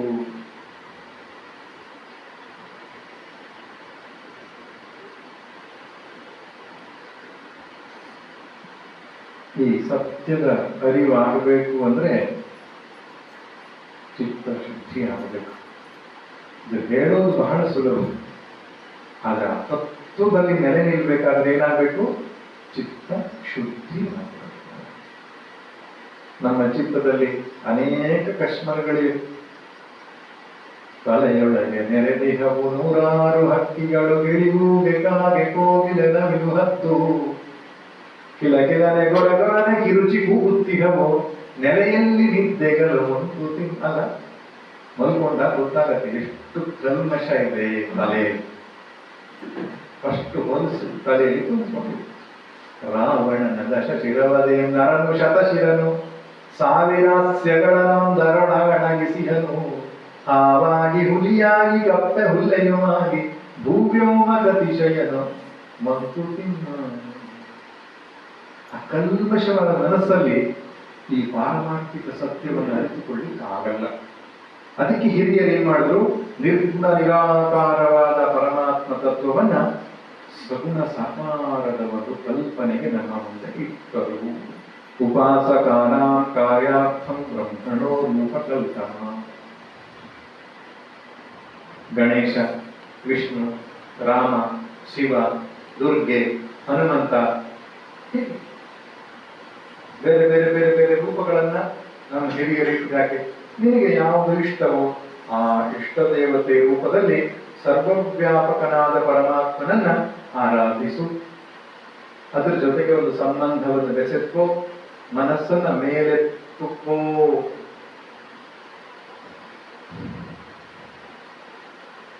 ಸ್ವಾಮಿ ವಿವೇಕಾನಂದರು ಒಂದ್ ಕಡೆ ಹೋಗಿ ಮಹಾರಾಜನ ಸಮೀಪ ಹೋಗಿತ್ತು. ಅವನು ದೇವರ ನಂಬ್ತಾನೆ ಇರ್ಬೇಕು, ದೇವರಿಲ್ಲ, ನಾಸ್ತಿಕವಾದ ಮಾಡ್ತಾ ಇದ್ದ. ಸ್ವಾಮಿ ವಿವೇಕಾನಂದ ಹೇಳ್ಬೇಕು, ಪಕ್ಕದಲ್ಲಿ ಒಂದು ಫೋಟೋ ತೂಗು ಹಾಕಿದ್ರು. ಅದು ಯಾರದು? ನಮ್ಮ ಅಪ್ಪನ ಫೋಟೋ ಅಂತ ಮಹಾರಾಜ. ಅದನ್ನು ತೆಗೆದು ಕೆಳಗೆ ಹಾಕಿ ಅದನ್ನು ಮೆಟ್ಟಿ ಉಗಿರಿ ಅದ್ರ ಮೇಲೆ. ಗೊತ್ತಾರೆ ಆ ಕೆಲಸ ಮಾಡಿ. ವಿವೇಕಾನಂದ ಹೇಳ್ತಾ ಇದ್ರು ತೆಗಿರಿ ಅದು. ಮಹಾರಾಜನಿಗೆ ಸಿಟ್ಟು ಬಂತು. ಸ್ವಾಮಿಗಳೇ, ನಿಮ್ ಬಗ್ಗೆ ಗೌರವದಿಂದ ಮಾತಾಡ್ತಿದ್ದೆ ಇಷ್ಟೊತ್ತು, ನೀವು ಈ ರೀತಿ ಮಾತಾಡೋದೆ ಯಾರ ಫೋಟೋ ಗೊತ್ತಿದ್ಯಾ? ಯಾರು? ನಮ್ಮ ಅಪ್ಪನ ಫೋಟೋ, ಮಹಾರಾಜರ ಫೋಟೋ. ಸ್ವಾಮಿ ವಿವೇಕಾನಂದ ಹೇಳ್ತಾರೆ, ಒಂದಿಷ್ಟು ಬಿಳಿಯ ಹಾಳೆ, ಅದ್ರ ಮೇಲೆ ಒಂದಿಷ್ಟು ಪೇಂಟ್, ಅದು ನಿನ್ನ ಅಪ್ಪ ಅಂತ ಹೇಳಿದ್ಯಲ್ಲಪ್ಪ ಅವರೇ. ನನ್ನ ಅಪ್ಪ ನೆನಪಿಸುತ್ತದೆ ನನಗೆ. ಪ್ರತಿದಿನ ಬೆಳಗ್ಗೆ ಬಂದಾಗ ಅದಕ್ಕೆ ನಮಸ್ಕಾರ ಮಾಡಿ ಸಿಂಹಾಸನದ ಮೇಲೆ ಕೂತ್ಕೊಳ್ತೇನೆ, ಅದು ನನಗೆ ನೆನಪು ಕೊಡುತ್ತೆ. ಚಿಹ್ನೆ ಲಿಂಗ ಅಂತ ಕರೀತಾರೆ. ಲಿಂಗ ಎಂಬ ಶಬ್ದಕ್ಕೆ ಅರ್ಥ ಏನು? ಲೀನಂ ಅರ್ಥಂ ಗಮಯತಿ ಇತಿ ಲಿಂಗಂ. ಸರ್ವವ್ಯಾಪಕವಾದ ಶುದ್ಧ ಚೈತನ್ಯ ವಸ್ತುವನ್ನ ನಮಗೆ ನೆನಪಿಸುವುದಕ್ಕಾಗಿ ಪ್ರಾಚೀನರು ನಾಮ, ರೂಪ, ಗುಣ ಮುಂತಾದವುಗಳ ಆರೋಪವನ್ನು ಮಾಡಿದರು. ಮನಸ್ಸು ಶುದ್ಧವಾಗಬೇಕು. ಈ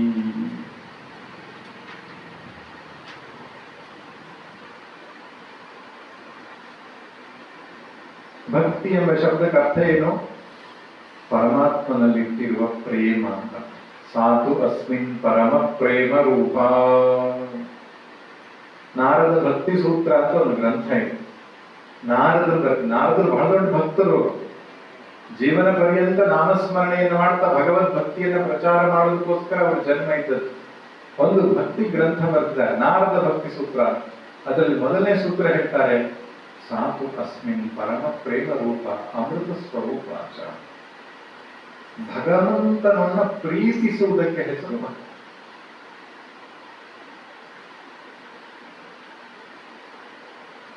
ಇನ್ನೊಂದು ಶಾಂಡಿಲ್ಯ ಭಕ್ತಿ ಸೂತ್ರ ಅಂತ ಒಂದು ಗ್ರಂಥ ಇದೆ.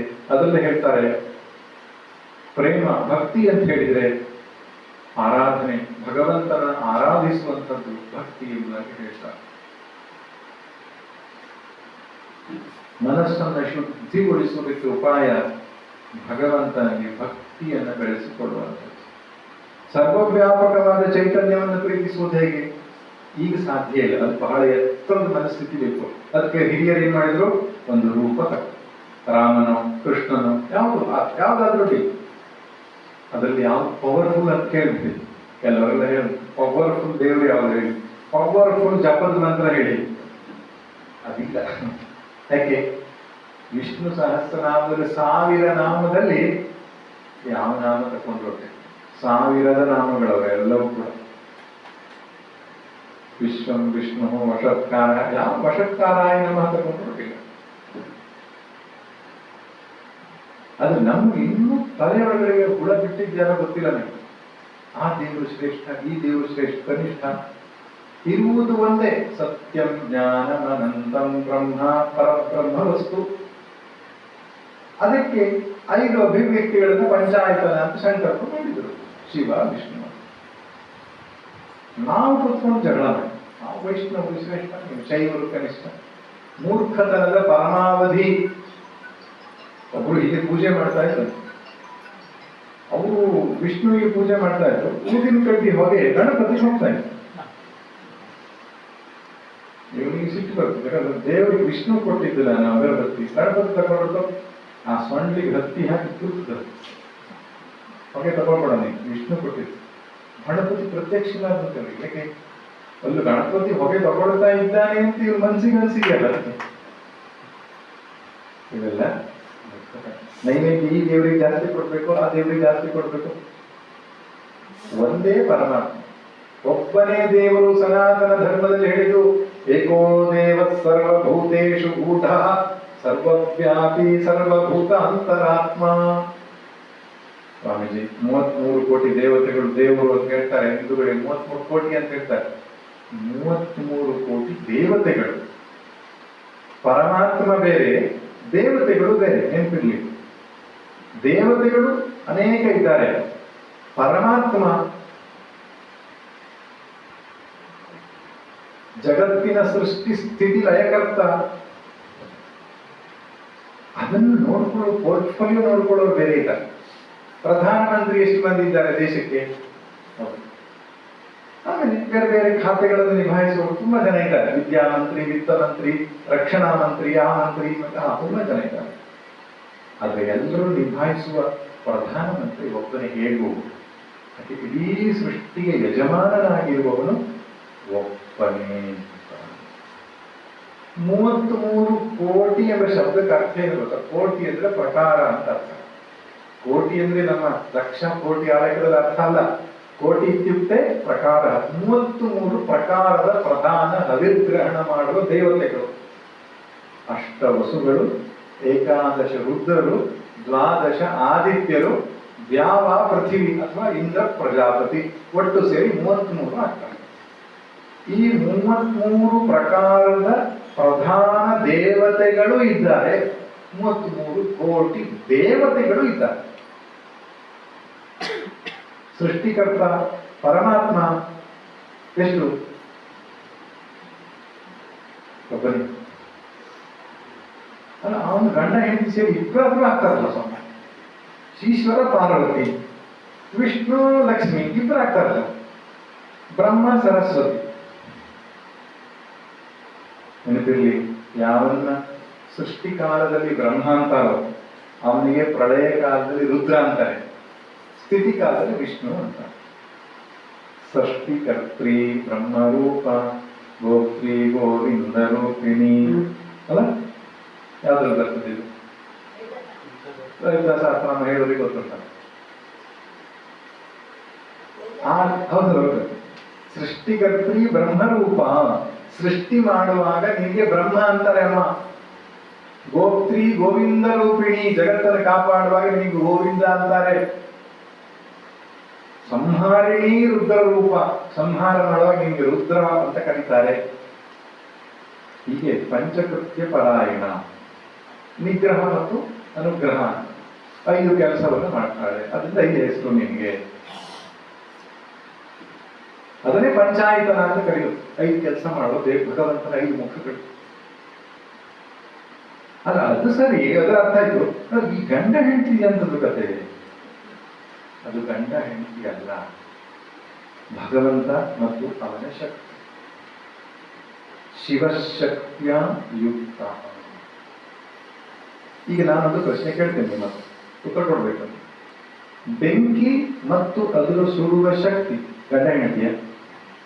ಬೆಂಕಿ ಮತ್ತು ಅದರ ಸುಡುವ ಶಕ್ತಿ ಒಂದೇ. ಅದು ಬೆಂಕಿ ಅಂದ್ರೆ ಸುಡುವ ಶಕ್ತಿ ಜೊತೆಗೆ ಇರ್ತದೆ. ಹೂವು ಒಂದು ತುಂಬಾ ಸುಂದರವಾದ ಕಮಲದ ಹೂ ಇದೆ. ಅದರಲ್ಲಿ ಮೃದುತ್ವ ಇದೆ, ಸುಗಂಧ ಇದೆ, ಸುಂದರವಾದ ವರ್ಣ ಇದೆ. ಇದು ಕಮಲದ ಹೂವಿಗಿಂತ ಬೇರೆಯೋ? ಒಂದೇ. ಕಾಳಿದಾಸ ಒಂದು ಮಾತು ಹೇಳ್ತಾನೆ, ವಾಗರ್ಥಾವಿವ ಸಂಪೃಕ್ತೌ ವಾಗರ್ಥ ಪ್ರತಿಪತ್ತಯೇ ಜಗತಃ ಪಿತರೌ ವಂದೇ ಪಾರ್ವತೀ ಪರಮೇಶ್ವರೌ. ವಾಕ್ ಮತ್ತು ಅದರ ಅರ್ಥ ಅಂತ ಒಂದು ಶಬ್ದ ಹೇಳಿದ್ರೆ ಒಂದು ಅರ್ಥ ಆಗಲಿಕ್ಕೆ. ಬೆಂಕಿ ಅಂದ್ರೆ ನೀವು ಬೆಂಕಿ ಕಲ್ಪನೆ ಆಗ್ತದೆ ಅಲ್ವಾ? ಪುಸ್ತಕ ಅಂದ್ರೆ ಪುಸ್ತಕದ ಕಲ್ಪನೆ ಆಯ್ತು. ವಾಕ್ ಮತ್ತು ಅದರ ಅರ್ಥ ಅನ್ನೋದು ಬೇರೆ ಬೇರೆಯ ಇಲ್ಲ. ವಾಕ್ನೊಟ್ಟಿಗೆ ಅರ್ಥ ಅನ್ನೋದು ಅನ್ಯೋನ್ಯವಾಗಿ ಸಂಬಂಧ ಹೊಂದಿದೆ. ಅವಿನಾಭಾವ ಸಂಬಂಧ ಅಂತ ಹೇಳ್ತಾರೆ. ಹಾಗೆ ಈಶ್ವರ ಮತ್ತು ಅವನ ಶಕ್ತಿ ಯಾವಾಗಲೂ ಒಟ್ಟಿಗೆ ಅವಿನಾಭಾವ. ಅಂದ್ರೇನು? ಅನಾದಿ ಶಕ್ತಿ, ಅನಾದಿ ಮತ್ತು ತತ್ವಗಳೆರಡು, ಅದು ಬೇರೆ ಬೇರೆ ಅಲ್ಲ. ಶಿವನ ಶಕ್ತಿ, ವಿಷ್ಣುವಿನ ಶಕ್ತಿ, ವೈಷ್ಣವಿ. ಏನಾಯ್ತು ರಗಳೆ ಹೇಳ್ತೇನೆ. ವೇದಾಂತಕ್ಕೆ ವೇದಾಂತದಲ್ಲಿ ಹೇಳ್ತಾರೆ ಪುರುಷ ಪ್ರಕೃತಿ ಅಂತ ಹೇಳ್ತಾರೆ. ವೇದಾಂತದ ಭಾಷೆಯಲ್ಲಿ ಹೇಳ್ತಾರೆ ಪುರುಷ ಪ್ರಕೃತಿ. ಪುರುಷ ಅಂದ್ರೆ ಚೈತನ್ಯ, ಪ್ರಕೃತಿ ಅಂದ್ರೆ ಮಾಯೆ. ಈ ಚೈತನ್ಯ ಮತ್ತು ಮಾಯೆ ಅಂತ ವೇದಾಂತದಲ್ಲಿ ಹೇಳಿದ್ರ, ಇದು ಸಾಮಾನ್ಯ ಜನರಿಗೆ ಅರ್ಥ ಮಾಡ್ಕೊಳ್ಳಿ ಕಷ್ಟ ಆಗತ್ತೆ ಅಂತ ಹಿರಿಯರು ಏನ್ ಮಾಡಿದ್ರು, ಒಂದು ಗಂಡ ಹೆಂಡತಿಯ ಕಾನ್ಸೆಪ್ಟ್ ಅಂತ ಸ್ವಲ್ಪ ಸರಳವಾಗಿ ಅರ್ಥ ಮಾಡಿಸೋಣ ಇವರಿಗೆ. ಶಿವ ಮತ್ತು ಪಾರ್ವತಿ ಅಂತ ಹೇಳಿ ನಾವು ಆ ಪುರುಷ ಪ್ರಕೃತಿ, ಬ್ರಹ್ಮ ಮತ್ತು ಶಕ್ತಿ ಈ ಕಾನ್ಸೆಪ್ಟ್ ಅನ್ನು ಬಿಟ್ಟೆವೆ. ಕಲ್ಯಾಣೋತ್ಸವ ಮತ್ತೊಂದು ರಥೋತ್ಸವ, ಆ ಉತ್ಸವ ಈ ಉತ್ಸವದಲ್ಲಿ ಮುಳುಗು. ಅಂದ್ರೆ ಮೂಲ ತತ್ವದ ಆಶೆ ಅರ್ಧನಾರೀಶ್ವರ ಅಂತ ಗೀತೆ ಕನ್ನಡ ಅಲ್ವಾ? ಒಂದೇ ಪರಮಾತ್ಮನ ರೂಪದಲ್ಲಿ ಅರ್ಧ ಶಿವ ಅರ್ಧ ಪಾರ್ವತಿ. ಅದೇನರ್ಥ? ಅದು ಒಂದೇ ತತ್ವ ಅಂತ. ಶಿವ ಮತ್ತು ಶಕ್ತಿ ಅದು ಬೇರೆ ಎರಡಲ್ಲ, ಅದು ಒಂದೇ ಇರೋದು. ಅಗ್ನಿ ಮತ್ತು ಅದರ ಸುಡುವ ಶಕ್ತಿ ಇದ್ದ ಹಾಗೆ, ನಾನು ಮತ್ತು ನನ್ನ ಮಾತನಾಡುವ ಶಕ್ತಿ, ನಾನು ಮತ್ತು ನನ್ನ ದೈಹಿಕ ಶಕ್ತಿ, ನಾನು ಮತ್ತು ನನ್ನ ಬುದ್ಧಿ ಶಕ್ತಿ ಬೇರೆ ಬೇರೆನಾ? ನನ್ನ ಜೊತೆಗೆ ಅದು ಅವಿನಾಭಾವ ಸಂಬಂಧವನ್ನು ಹೇಗೆ ಹೊಂದಿದೆಯೋ ಹಾಗೆ ಈಶ್ವರನ ಶಕ್ತಿ ಪಾರ್ವತಿ ನಮಗೆ ಅರ್ಥವಾಗಲಿ ಅಂತ ಗಂಡ ಹೆಂಡತಿಯ ರೂಪದಲ್ಲಿ ಅದನ್ನು ತೋರಿಸಿದ್ರು. ಅವರು ಬೇರೆ ಬೇರೆ ಅಲ್ಲ, ಒಂದೇ ವಸ್ತು. ಇದೆಂತದ್ದು ವಸ್ತು ಹೇಳ್ತಾ ಇದ್ದೀರಿ ತಿಳ್ಕೋಬೇಡಿ, ಇದೆಲ್ಲ ಸನಾತನ ಧರ್ಮದಲ್ಲಿ ಇರುವ ಸಂಗತಿ. ಭಗವದ್ಗೀತೆ 13ನೇ ಅಧ್ಯಾಯ ತೆಗೆದು ನೋಡಿ, ಸ್ಪಷ್ಟವಾಗಿ ಕೃಷ್ಣ ಈ ಸತ್ಯ ಹೇಳ್ತಾನೆ. ಪರಾಪ್ರಕೃತಿ ಅಪರಾಪ್ರಕೃತಿ 7ನೇ ಅಧ್ಯಾಯದಲ್ಲಿ ಹೇಳ್ತಾನೆ. ಅಷ್ಟಧಾ ಪ್ರಕೃತಿ ಅಪರಾಪ್ರಕೃತಿ ಅದು ಮಾಯೆ, ಪರಾಪ್ರಕೃತಿ ಅದು ಚೈತನ್ಯ ಸ್ವರೂಪ, ಅದು ಶಿವ. ನಾವು ಅಧ್ಯಯನದ ಕಡೆಗೆ ಬರಲೇ ಇಲ್ಲ. ಈ ಬುದ್ಧಿಜೀವಿಗಳು ತಮಾಷೆ ಮಾಡಿದ್ದೇ ಮಾಡಿ ಪುರಾಣದ ಕಥೆ ಇಟ್ಕೊಂಡು ಚಚ್ಚಿದ್ದು ಹಿಂದೂಗಳಲ್ಲಿ, ಹಾಗೆ ಹಿಂದೂಗಳಲ್ಲಿ ಜಗತ್ನಲ್ಲಿ ಅತ್ಯಂತ ತಾರ್ಕಿಕವಾದ ಅನುಭವಕ್ಕೆ ಉಪಲಬ್ಧವಾದ ಸಿದ್ಧಾಂತ ಏನಾದರೂ ಇದ್ರೆ ಅದು ಸನಾತನ ವೈದಿಕ ಸಿದ್ಧಾಂತ ಮಾತ್ರ. ಬೇರೆ ಎಲ್ಲ ಕಪೋಲ ಕಲ್ಪನೆಗಳು. ಅದು ನಮ್ಮಲ್ಲಿ ಎಲ್ಲವೂ ಇದೆ, ಅದು ತಿಳ್ಕೊಳ್ಳಿಕ್ಕೆ ಹೋಗಲಿಲ್ಲ. ಪಾಪ ಪುರಾಣ ಬಂದದ್ದು ಸ್ವಲ್ಪ ಸುಲಭವಾಗಿ ಜನರಿಗೆ ಹೇಳೋಣ ಅಂತ, ಅದು ಎಲ್ಲೋ ಒಂದ್ ಕಡೆ ಜಟಿಲತೆ ಹೋಯ್ತು. ಯಾಕೆ? ಆ ಪುರಾಣದ ತಾತ್ವಿಕ ಅರ್ಥವನ್ನು ಹೇಳುವವರೇ ಇಲ್ಲ. ಪುರಾಣದ ಕಥೆಗೆ ಸೀಮಿತ ಮಾಡಿ ಗಣಪತಿ ಅನ್ನೋ ಕಾನ್ಸೆಪ್ಟ್. ಕೆಳಗಡೆಗೆ ಮನುಷ್ಯ ಶರೀರ, ಮೇಲ್ಗಡೆಗೆ ಆನೆಯ ತಲೆ. ಈಗ ಪ್ರಶ್ನೆ ಮಕ್ಕಳಿಗೆಲ್ಲ ಕಥೆ ಹೇಳುದು, ಗಣಪತಿಗೆ ಅಂತ ಆನೆ ತಲೆ ಬಂತು. ಶಿವ ತಪಸ್ಸಿಗೆ ಹೋಗಿದ್ದ, ಪಾರ್ವತಿ ದೇವಿ ಸ್ನಾನ ಮಾಡಲಿಕ್ಕೆ ಹೋಗುವಾಗ ಆ ಸ್ನಾನಗ್ರಹವನ್ನು ಕಾಯಲಿಕ್ಕೆ ಮೈಯ ಮಣ್ಣಿನಿಂದ ಬೊಂಬೆಯನ್ನ ಮಾಡಿ ಅವಳು ಜೀವ ಕೊಟ್ಟು ಹೊರಗಡೆ ಕಾಯಪ್ಪ ಅಂತ ಹೇಳಿದ್ಲು. ಪಟ್ಟೊತ್ತಿಗೆ ಶಿವ ಬಂದ, ಮನೆಯೊಳಗೆ ಬಿಡೋದಿಲ್ಲ ಅಂದ, ತಲೆ ತೆಗೆದ. ಅಲ್ಲ, ಈ ಕಥೆಯನ್ನ ಯಾವುದೇ ಲಾಜಿಕಲ್ ಮನುಷ್ಯ ಕೇಳಿದ್ರು ಒಪ್ಲಿಕ್ಕೆ ಆಗ್ತದ? ಸುಮ್ಮನೆ ನಂಬುವುದಿಲ್ಲ. ಹೌದಾ? ಅದೇ ತಾರ್ಕಿಕ ಬುದ್ಧಿ ಇದನ್ನು ಪ್ರಶ್ನೆ ಮಾಡ್ತಾನೆ. ಮೊದಲ ಪ್ರಶ್ನೆ ಏನು? ಒಂದು ಬೊಂಬೆ ಮಾಡುವಷ್ಟು ಮೈಯಲ್ಲಿ ಮಣ್ಣಿದ್ರೆ ಎಷ್ಟು ದಿನ ಸ್ನಾನ ಮಾಡಿರ್ಲಿಲ್ಲ ನಾವು? ನೀವು ಒಂದು ತಿಂಗಳು ಸ್ನಾನ ಮಾಡದೇ ಇದ್ರು ಒಂದು ಬೊಂಬೆ ಮಾಡುವಷ್ಟು ದೇವರು ಅಂತ ಬರುತ್ತೆ. ಒಂದು ಇಷ್ಟು ಎತ್ತರದ ಬೊಂಬೆ ಮಾಡಿದ್ರು ಎಷ್ಟು ಬೇವರಿದ್ದಿರ್ಬೋದು. ಅದೇ ಮೊದಲನೇ ತರ್ಕಕ್ಕೆ ಸಿಕ್ಕೋದಿಲ್ಲ. ಎರಡನೇ ಸಂಖ್ಯೆ, ಅವತ್ತು ಏನು ಗಣಪತಿ ನಿಲ್ಸಿದ್ರು, ಇಷ್ಟು ದಿನ ಸ್ನಾನ ಹೆಂಗ್ ಮಾಡ್ತಿದ್ರು? ಬೇರೆ ಯಾರು ಹೆಚ್ಕೊತಿದ್ರು ಅಲ್ಲಿ ಸ್ನಾನ ಮಾಡೋದಕ್ಕೆ? ಕರೆಕ್ಟ್ ಅಲ್ಲ? ಈ ಪ್ರಶ್ನೆ ಕೇಳೋದ್ರಲ್ಲಿ ಸಿಟ್ಟು ಮಾಡ್ಕೊಳ್ಬಾರ್ದು. ನೀವು ಸನಾತನ ಧರ್ಮದಲ್ಲಿ ಮಕ್ಕಳು ಏನಾದ್ರೂ ಪ್ರಶ್ನೆ ಕೇಳಿದ್ರೆ ನೀವು ತಿಳಿದ ಉತ್ತರ ಹೇಳಿ, ಮುಚ್ಕೋಬಾಯಿ ಅಂತ ಹೇಳ್ಬೇಕು. ಯಾಕಂದ್ರೆ ಎಲ್ಲ ಉತ್ತರ ಇದೆ ನಮ್ಮಲ್ಲಿ. ಮೂರನೇ ಪ್ರಶ್ನೆ ಅವನು ಕೇಳ್ತಾನೆ, ಸ್ವಾಮಿ ನಮಗೆ ಅಗಳಿ ಹಾಕ್ಲಿಕ್ಕೆ ಗೊತ್ತು, ಲಾಕಿಂಗ್ ಸಿಸ್ಟಮ್ ಮನುಷ್ಯರು ನಾವೇ ಕಂಡು ಹಿಡಿದಿದ್ದೇವೆ, ದೇವರು ಅಷ್ಟು ಸಿಸ್ಟಮ್ ಕಂಡು ಹಿಡಿದಕ್ಕಾಗಲ್ಲೋ ಅವರಿಗೆ? ಸರಿ ಆಗ್ಲಿ, ಇಟ್ಕೊಂಡು ಹೇಗೋ ಅದನ್ನು ಸಮಜಾಯಿಸಿ ನೀಡಿದ್ರೂ ಕೂಡ ತಪಸ್ಸಿನಿಂದ ಬಂದ ಶಿವ ಮನಸ್ಸು ಪ್ರಶಾಂತವಾಗಿತ್ತು, ಪ್ರಕ್ಷುಬ್ಧ ಹೇಗಾಯಿತು? ಸಿಟ್ಟಿಯಾಗಿ ಬಂತು. ತಪಸ್ಸಿನಿಂದ ಬಂದವನಿಗೆ ಮನಸ್ಸು ಶಾಂತವಾಗಿರ್ಬೇಕಲ್ವೇ? ಸಿಟ್ಟಿಯಾಗಿ ಬಂತು. ಅಲ್ಲ, ಸಿಟ್ಟು ಬರಲಿ, ಆ ಸಣ್ಣ ಮಗುವಿನ ತಲೆ ಕತ್ತರಿಸುವಷ್ಟು ಸಿಟ್ಟ. ಕೊನೆಗೆ ಆ ತಲೆಯಲ್ಲೇ ಬಿದ್ದಿತ್ತು.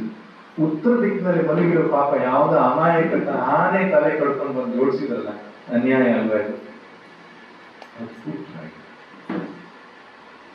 ಹೀಗೆ ಪ್ರಶ್ನೆಗಳ ಸರಮಾಲೆ ಬರ್ತದೆ. ದೇವತೆಗಳು ಸ್ನಾನ ಮಾಡ್ಬೇಕಾ? ನಿತ್ಯ ಶುದ್ಧರು. ನಮಗಾದ್ರೂ ಮೈ ಬೆವರ್ತದೆ, ಅವರು ಸ್ನಾನ ಮಾಡ್ಬೇಕಾ? ಇದೆಲ್ಲ ಪ್ರಶ್ನೆಗಳು ನೋಡಿ. ಪುರಾಣ ಕಥೆಯ ಮೂಲಕ ಹೇಳಲಿಕ್ಕೆ ಹೊರಟಿದ್ದೇ ಬೇರೆ, ನಾವಲ್ಲೇ ಸಿಕ್ಕಾಕೊಂಡು ಬಿದ್ಬಿಟ್ಟೆ. ಗಣಪತಿ ಅಂದ್ರೆ ಏನು? ತತ್ವಮಸಿ ಎಂಬ ಮಹಾವಾಕ್ಯದ ಅರ್ಥ. ತ್ವಮೇವ ಪ್ರತ್ಯಕ್ಷಂ ತತ್ವಮಸಿ. ಆ ಪರಬ್ರಹ್ಮ ತತ್ವದ ಸೂಚಕ. ಪಾರ್ವತಿ ಅಂದ್ರೆ ಪ್ರಕೃತಿ, ಶಿವ ಅಂದ್ರೆ ಪುರುಷ ತತ್ವ, ಬ್ರಹ್ಮ ತತ್ವ. ನಾವೆಲ್ಲರೂ ಕೂಡ ಅಜ್ಞಾನಿಗಳಾಗಿ ಈ ಪ್ರಕೃತಿಯ ಅಭಿಮಾನವನ್ನು ತಾಳಿರ್ತೇವೆ. ನಾನು ಶರೀರ, ನಾನು ಮನಸ್ಸು, ನಾನು ಬುದ್ಧಿ. ಇದು ಅಜ್ಞಾನ ವಶದಿಂದ ಪ್ರಕೃತಿಯ ಅಭಿಮಾನವನ್ನ ತಾಳಿರುವಂಥದ್ದು ಪುಟ್ಟ ಬಾಲಕನ ಸ್ಥಿತಿ. ಶಿವ ಏನ್ ಮಾಡ್ತಾನೆ? ಆ ಅಭಿಮಾನದ ತಲೆಯನ್ನ ಕತ್ತರಿಸಿ ಹಾಕಿ, ನೀನು ಮನುಷ್ಯನಲ್ಲ, ನೀನು ಪರಬ್ರಹ್ಮವೇ ಸರಿ ಅಂತ ಈ ನರಾಕಾರವಾದ ಶರೀರದೊಟ್ಟಿಗೆ ಗಜಾಕಾರವಾದ ತಲೆಯನ್ನು ಸೇರಿಸಿ ಜೀವಾತ್ಮ ಪರಮಾತ್ಮ ಐಕ್ಯವನ್ನ ಬೋಧಿಸ್ತಾನೆ. ಆದ್ದರಿಂದ ಒಳಗಡೆಗೆ ಕುಳಿತಿರುವ ಗಣಪತಿ ಪರಬ್ರಹ್ಮ ಪರಮಾತ್ಮನ ಅಭಿವ್ಯಕ್ತಿಯದು. ಯಾವುದೋ ಪುಟ್ಟ ದೇವತೆ ಅಲ್ಲ, ಅದು ಸೃಷ್ಟಿ ಸ್ಥಿತಿ ಲಯಕರ್ತನಾದ ಪರಮಾತ್ಮದ ಭಾವದ ಸೂಚಕ. ಆ ಆನೆಯ ತಲೆ ಈ ಜಗತ್ತಿನ ಪ್ರತೀಕ, ನರಾಕಾರವಾದ ಶರೀರ ಜೀವದ ಪ್ರತೀಕ. ಜೀವನ ಪರಮಾತ್ಮನಿಗಿಂತ ಬೇರೆಯಲ್ಲ, ಅಭಿನ್ನ ವಸ್ತು. ಈ ಕಥೆಯ ಮೂಲಕ ಹೇಳಲಿಕ್ಕೆ ಹೊರಟಿತು. ಉಪನಿಷತ್ತಿನ ಸಿದ್ಧಾಂತವನ್ನ ಪುರಾಣವು ಸರಳವಾಗಿ ಹೇಳಲಿಕ್ಕೆ ಹೊರಟಾಗ ಅದರ ತಾತ್ವಿಕ ಅರ್ಥವನ್ನು ತಿಳಿಸದೆ ಸಿಕ್ಕಾಕೊಂಡಿದ್ದೀವಿ. ಪುರಾಣಗಳಿಗೆ 3 ಭಾಷೆ. ಒಂದು ಮುಖ್ಯ ಭಾಷೆ, ಸಮಾಧಿ ಭಾಷೆ, ದರ್ಶನ ಭಾಷೆ ಅಂತ 3 ಭಾಷೆಯಲ್ಲಿ ಅದನ್ನ ಅರ್ಥ ಮಾಡಿಕೊಳ್ಬೇಕು. ದರ್ಶನ ಭಾಷೆ ನಮ್ಗೆ ನೇರವಾಗಿ ಅರ್ಥ ಆಗುತ್ತೆ. ಸಮಾಧಿ ಭಾಷೆ ಸ್ವಲ್ಪ ಯೋಚನೆ ಮಾಡಬೇಕು. ಮುಖ್ಯ ಭಾಷೆ ಗುರುಮುಖಿನ ತಿಳ್ಕೊಳ್ಬೇಕು.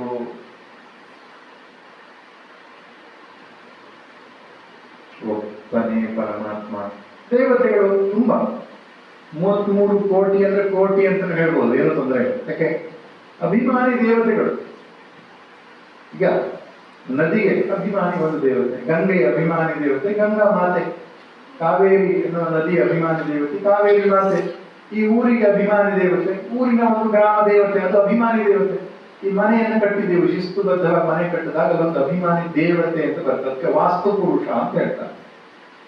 ಪರ್ವತಕ್ಕೆ, ಹಿಮಾಲಯಕ್ಕೆ ಅಲ್ಲೊಂದು ಅಭಿಮಾನಿ ದೇವತೆ. ಹಾಗೆ ಅಭಿಮಾನಿ ದೇವತೆಗಳು ಕೋಟಿ ಕೋಟಿ. ನಿಶ್ಚಿಂತೆಯಿಂದ ಜೀವನವನ್ನು ನಡೆಸ್ತೇವೆ. ಚಿಂತೆ ಕಾಡ್ತಾ ಇದೆಯಾ? ಜೊತೆಗೆ ದೇವರಿದ್ದಾನೆ ಅಂತ ವಿಶ್ವಾಸ ಇದೆ. ನಂಬಿದನು ಪ್ರಹ್ಲಾದ ನಂಬದಿರ್ದನು ತಂದೆ, ನಂಬಿಯೂ ನಂಬದಿರು ಇಬ್ಬಂದಿ ನೀನು. ಕಂಬದಿನ ಬಿಂಬದಿನ ಮೋಕ್ಷ ಬಬಲಿಂಗಾಯ್ತು, ಸಿಂಬಳದ ನೊಣ ನೀನು ಮಂಕುತಿಮ್ಮ. ಪೂರ್ತಿ ನಂಬೋದೂ ಇಲ್ಲ, ಅವಾಗ ನಮ್ಮದೇ ಬಿಡ್ಲಿಕ್ಕೂ ಆಗಲ್ಲ ಅಂತ ಪರಿಸ್ಥಿತಿ.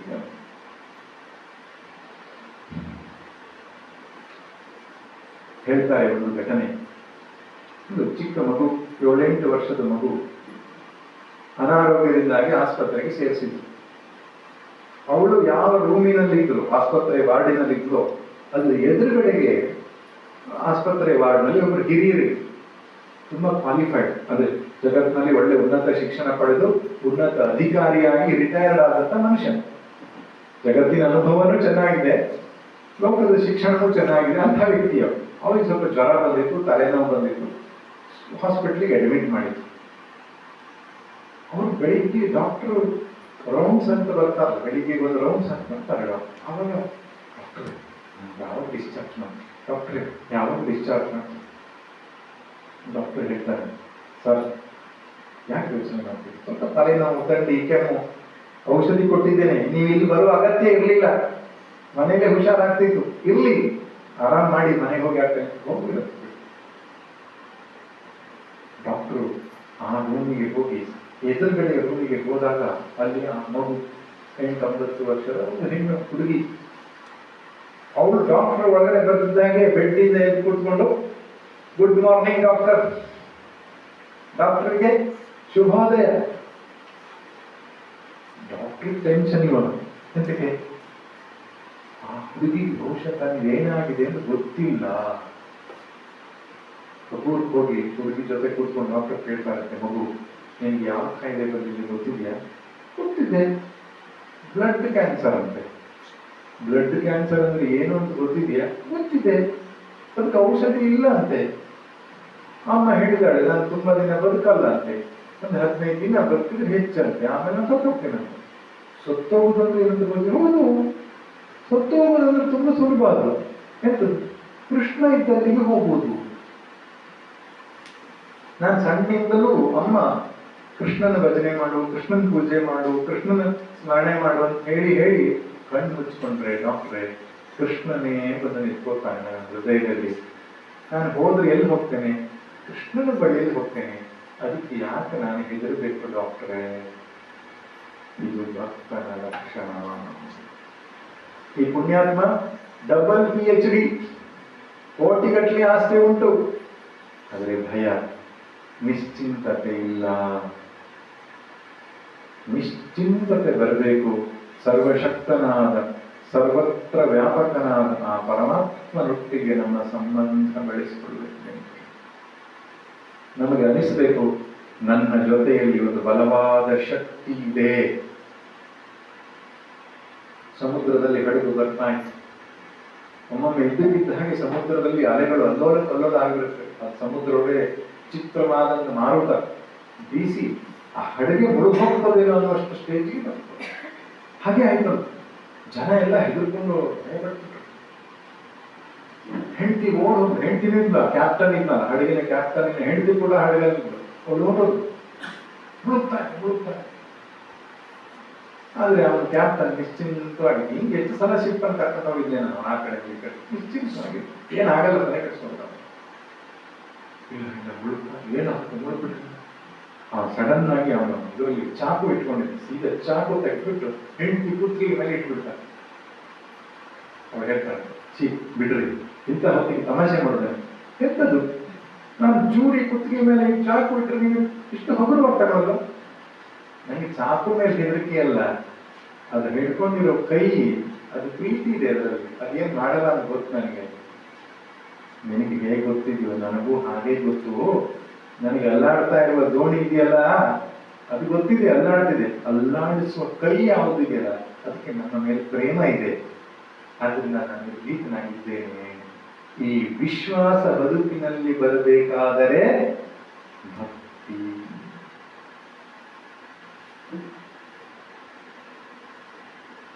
ಮೀರಾ ಇರ್ಬೋದು, ಅಕ್ಕ ಮಹಾದೇವಿ ಇರ್ಬೋದು, ಪುರಂದರ ಇರ್ಬೋದು, ಎಷ್ಟು ಜನ ಸಂತರು.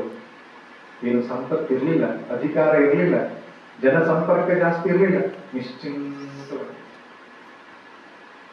ಯಾವುದರ ಆಧಾರದ ಮೇಲೆ? ಒಂದು ಶಕ್ತಿ, ಜಗತ್ತನ್ನ ಕಾಯುವ ಶಕ್ತಿ ನನ್ನ ಜೊತೆಗಿದೆ ಎನ್ನುವ ಭಾವ ಅವರಿಗೆ ಉಂಟಾಯಿತು. ಅಷ್ಟು ಸುಲಭವಾಗಿ ಬರಲ್ಲ ಸ್ವಾಮಿ. ಭಜನೆ, ಪೂಜೆ, ಧ್ಯಾನ ಶ್ರದ್ಧೆಯಿಂದ ಮಾಡಬೇಕು.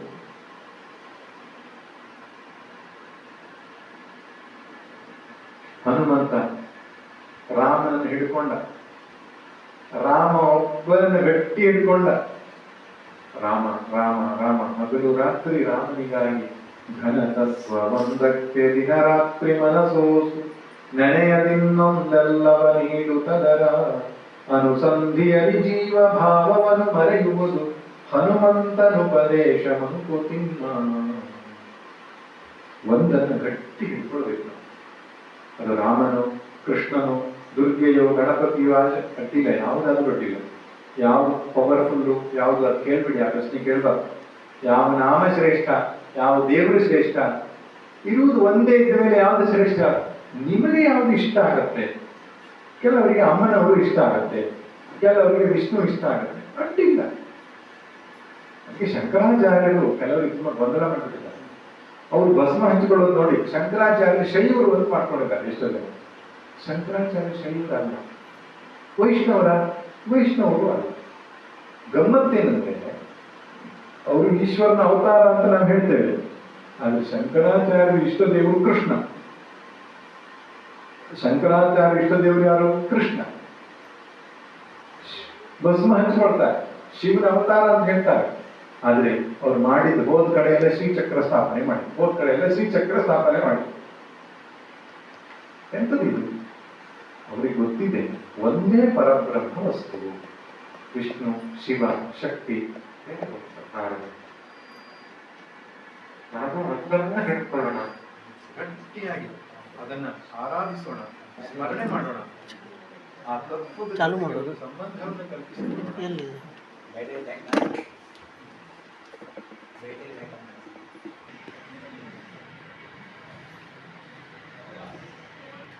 ನಿಮ್ಮ ಮಕ್ಕಳಿಗೆ ಆಸ್ತಿ ಮಾಡ್ತಿರೋ ಬಿಡ್ತಿರೋ, ಈ ಶ್ರದ್ಧೆ ಮತ್ತು ಭಕ್ತಿ ಎಂಬ ಆಸ್ತಿಯನ್ನು ಮಾಡಿ. ದೇವರು ಇದ್ದಾನೆ, ಅದೊಂದು ಶಕ್ತಿ ಜಗತ್ತನ್ನು ಕಾಪಾಡ್ತಾ ಇದೆ, ಅವನಲ್ಲಿ ನಾವು ನಂಬಿದರೆ, ಅವನಿಗೆ ಶರಣಾದರೆ ನಮ್ಮ ಬದುಕು ಸುರಕ್ಷಿತವಾಗಿರ್ತದೆ ಎನ್ನುವ ಈ ಭಕ್ತಿ ಮತ್ತು ಶ್ರದ್ಧೆ ಎನ್ನುವ ಹಣವನ್ನ ಮಕ್ಕಳಲ್ಲಿ ಇನ್ವೆಸ್ಟ್ ಮಾಡಿ. ಜೀವನದಲ್ಲಿ ಎಲ್ಲ ಕೈ ಕೊಟ್ಟಾಗ ಕಾಪಾಡೋದು ಇದೆ. ಕಣ್ಣೀರಿಟ್ಟು ಜೀವನದಲ್ಲಿ ಪರೀಕ್ಷಿಸುವ ಸಮಸ್ಯೆ ಬಂದರೂ ಇಲ್ಲ, ನನ್ನ ದೇವರು ನನ್ನ ಜೊತೆಗಿದ್ದಾನೆ, ಧೈರ್ಯ ಕೊಡೋದಿದೆ ಸ್ವಾಮಿ. ನೀವು ಭಜನೆ ಮಾಡ್ತಿರೋ, ಸ್ತೋತ್ರ ಪಾರಾಯಣ ಹೇಳ್ಕೊಡ್ತಿರೋ, ಅಥವಾ ಜಪ ಮಾಡೋದು ಹೇಳ್ಕೊಡ್ತಿರೋ, ಯಾವುದೇ ಒಂದು ಪ್ರಕಾರದಲ್ಲಿ ದೇವರ ಕಡೆಗೆ ಮನಸ್ಸನ್ನ ಹೊರಳಿಸಬೇಕು. ಯಾವುದೋ ಒಂದು ಶಕ್ತಿ ನನ್ನನ್ನು ಕಾಪಾಡ್ತಾ ಇದೆ. ನೆನಪಿರ್ಲಿ, ನೀವು ಆ ರೀತಿ ಶ್ರದ್ಧೆ ಭಕ್ತಿಯಿಂದ ಭಗವಂತನಿಗೆ ಶರಣಾದ್ರೆ, ಆರಾಧನೆ ಮಾಡಿದ್ರೆ, ಕಾಣದ ಕೈಯ ಸಹಾಯ ಬರುವುದಂತೂ ಸತ್ಯ. ಅನನ್ಯಾಶ್ಚಿಂತಯಂತೋ ಮಾಂ ಯೇ ಜನಾಃ ಪರ್ಯುಪಾಸತೆ ತೇಷಾಂ ನಿತ್ಯಾಭಿಯುಕ್ತಾನಾಂ ಯೋಗಕ್ಷೇಮಂ ವಹಾಮ್ಯಹಂ. ನಾನು ಯೋಗಕ್ಷೇಮ ನೋಡ್ಕೊಳ್ತೇನೆ. ಅದು ಗೊತ್ತಿಲ್ಲ ಯಾವ ಸಹಾಯ ಬರುತ್ತೋ, ಯಾರು ಬರ್ತಾರೋ. DVG ಹೇಳುವಾಗೆ, ಸಾಮಾನ್ಯ ರೂಪದಲ್ಲಿ ಸಂಸಾರಿ ವೇಷದಲ್ಲಿ ಸ್ವಾಮಿ ನಿನ್ನಡೆಗೆ ಬರಬಹುದು ವರ ನೀಡಿ. ಮಹಿಮೆ ಕಾಂಬಡ ನಿನಗೆ ಸಂಸ್ಕಾರವಿರಬೇಕು, ತಾಮಸಿಗೆ ಬರವೆಲ್ಲಿ ಮಂಕುತಿಮ್ಮ.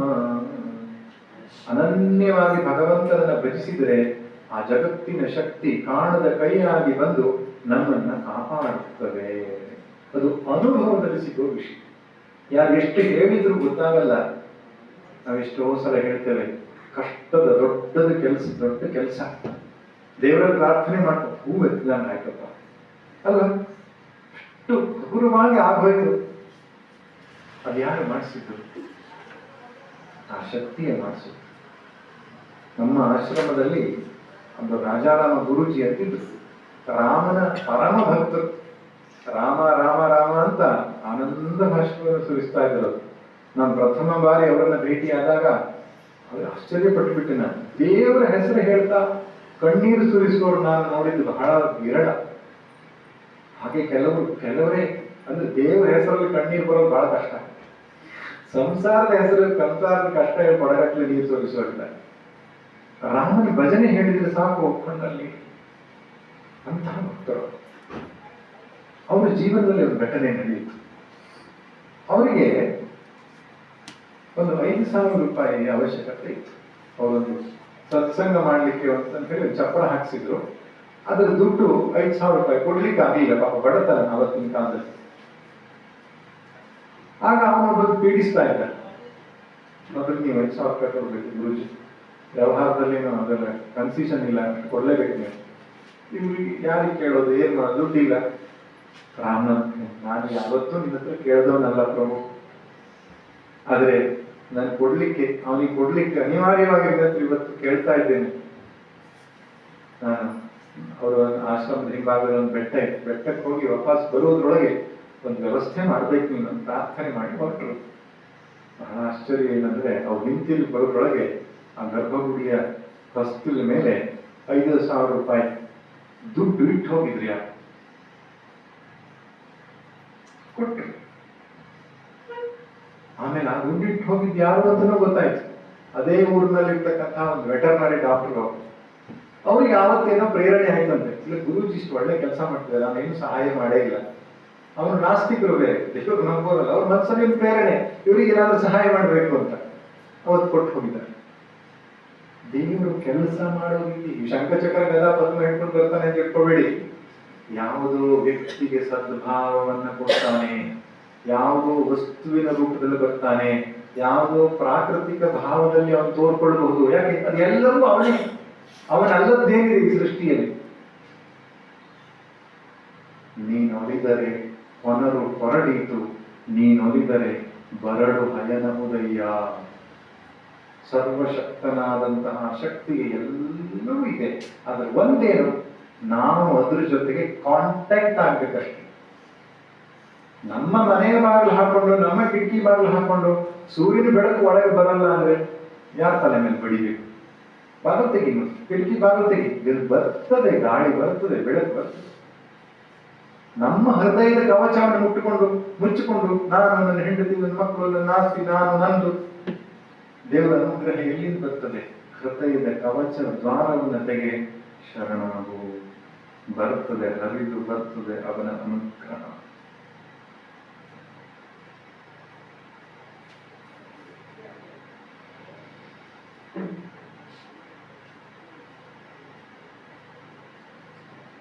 ದೇವರು ಅನ್ನೋದು ಒಂದು ಕಾನ್ಸೆಪ್ಟ್ ಅಲ್ಲ, ದೇವರು ಅನ್ನೋದು ಒಂದು ಕಲ್ಪನೆ ಅಲ್ಲ, ಅದು ವಾಸ್ತವ. ನಾನು ಮಾತನಾಡುತ್ತಿರುವುದನ್ನು ಕೂಡ ಅವನು ಅಂತ ಹೇಳ, ಅವಳು ಅಂತ ಹೇಳ, ಅದು ಅಂತ ಹೇಳ, ಏನ್ ಹೇಳಾದ್ರು ಕೇಳಿಸ್ಕೊಳ್ತಾ ಇದೆ, ಅದು ಕೇಳಿಸ್ಕೊಳ್ತಾ ಇದೆ, ಅವನು ಕೇಳಿಸ್ಕೊಳ್ತಾ ಇದ್ದಾನೆ. ಈಗ ನೀವು ಹೇಗೆ ಕೇಳಿಸ್ಕೊಳ್ತಾ ಇದ್ದೀರೋ ಅದು ಕೇಳಿಸ್ಕೊಳ್ತಾ ಇದೆ. ನೀವು ಜಪ ಮಾಡೋದನ್ನ ಅದು ಕೇಳಿಸ್ಕೊಳ್ಳುತ್ತೆ. ನಿಮ್ಮ ಮನಸ್ಸಿನ ಆರ್ತನಾದದ ಪ್ರಾರ್ಥನೆಯನ್ನ ದೇವರು ಕೇಳಿಸಿಕೊಳ್ತಾನೆ. ಅದು ಸತ್ಯಸ್ಯ ಸತ್ಯ, ತ್ರಿಕಾಲ ಅಬಾಧಿತವಾದ ಸತ್ಯ ಪರಮಾತ್ಮ.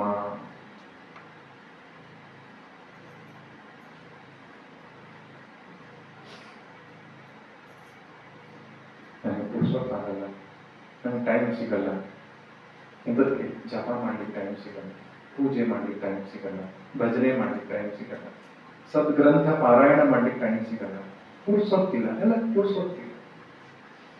ಬೇರೆ ಎಲ್ಲ ಪುರುಸೊತ್ತು, ಟಿವಿ ನೋಡ್ಲಿಕ್ಕೆ ಪುರುಸೊತ್ತು, ಪಕ್ಕದ ಮನೆಯ ಜೊತೆ ಹರಟೆ ನೋಡ್ಲಿಕ್ಕೆ ಪುರುಸೊತ್ತಿದೆ, ಭಜನೆ ಮಾಡ್ಲಿಕ್ಕೆ ಪುರುಸೊತ್ತಿಲ್ಲ.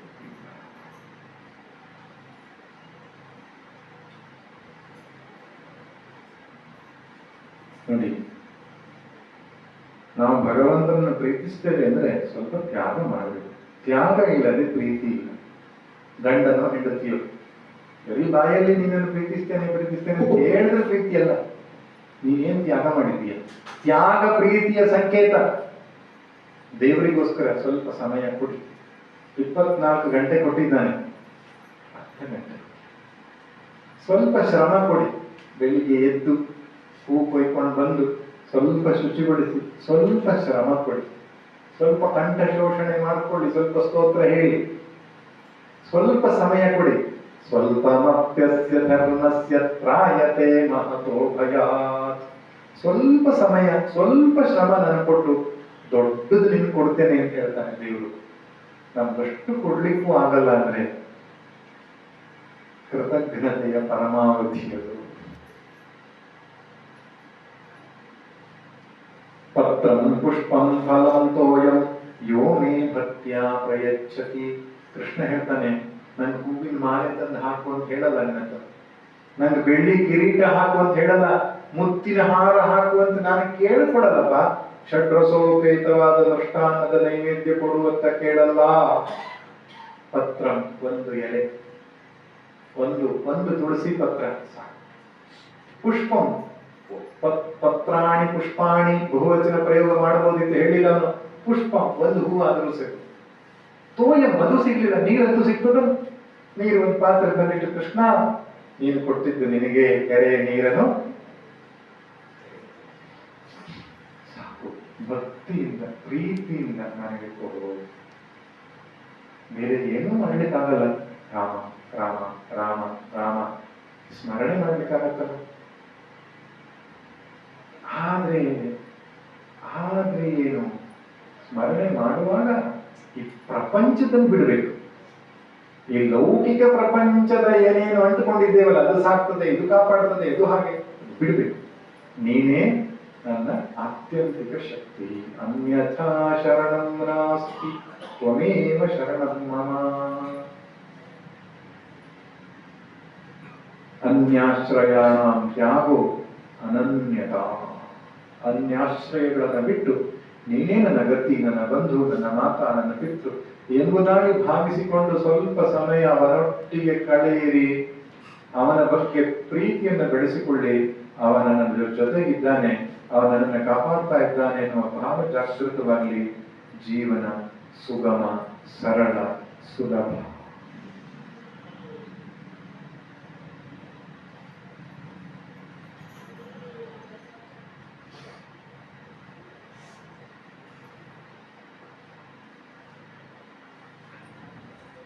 ನಾನು ಇವತ್ತು ಭಕ್ತಿ, ಭಕ್ತ ಮತ್ತು ಭಗವಂತ ಎನ್ನುವ ವಿಷಯದ ಕುರಿತು ಮಾತಾಡಬೇಕು ಅಂತ ಯೋಚನೆ ಮಾಡಿದ್ದೆ.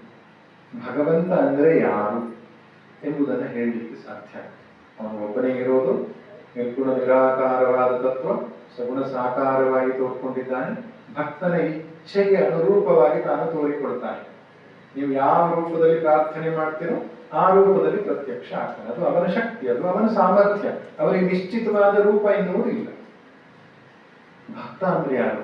ಭಗವಂತನ ಮೇಲೆ ಪೂರ್ಣ ಭರವಸೆ ಇಟ್ಟಿರುವ, ಆ ಭರವಸೆ ಆಧಾರದ ಮೇಲೆ ಮನಸ್ಸಲ್ಲಿ ನಿಶ್ಚಿಂತತೆ ಅವನಿಗಿದೆಯೋ ಅವನ ಭಕ್ತ.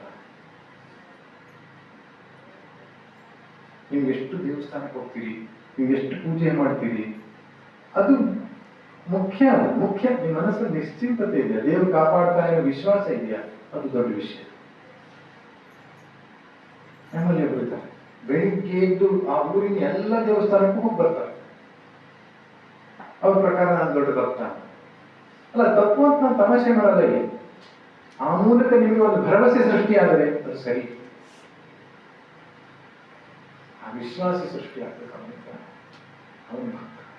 ಪ್ರಹ್ಲಾದನಿಗೆ ಆ ಹಿರಣ್ಯಕಶಿಪು ಎಷ್ಟು ಕಷ್ಟ ಕೊಟ್ಟ, ಅವನ ಭರವಸೆ ಅಲ್ಲಾಡ್ಲಿಲ್ಲ. ಸ್ವಾಮಿ, ನನ್ನ ವಿಷ್ಣು, ನನ್ನ ಶ್ರೀಮನ್ನಾರಾಯಣ ನನ್ನನ್ನು ಕಾಪಾಡ್ತಾನೆ, ವಿಶ್ವಾಸ ಅಲ್ಲಾಡ್ಲಿಲ್ಲ.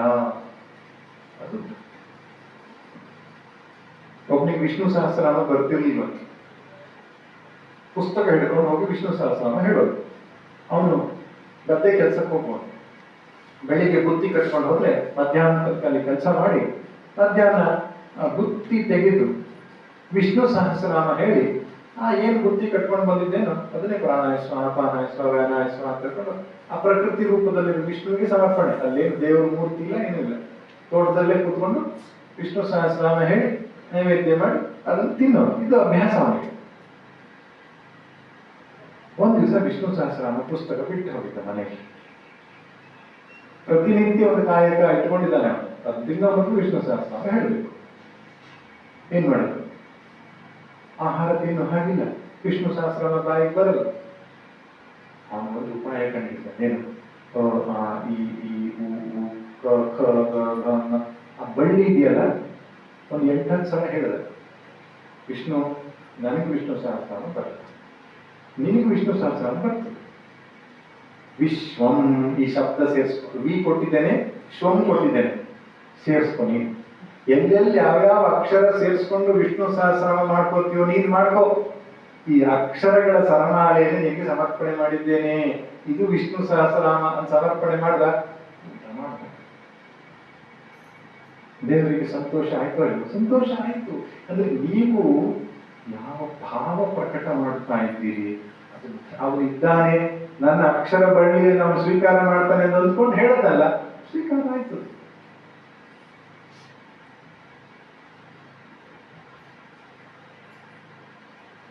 ಭಕ್ತಿ ಅಪರೂಪದ ವಸ್ತು.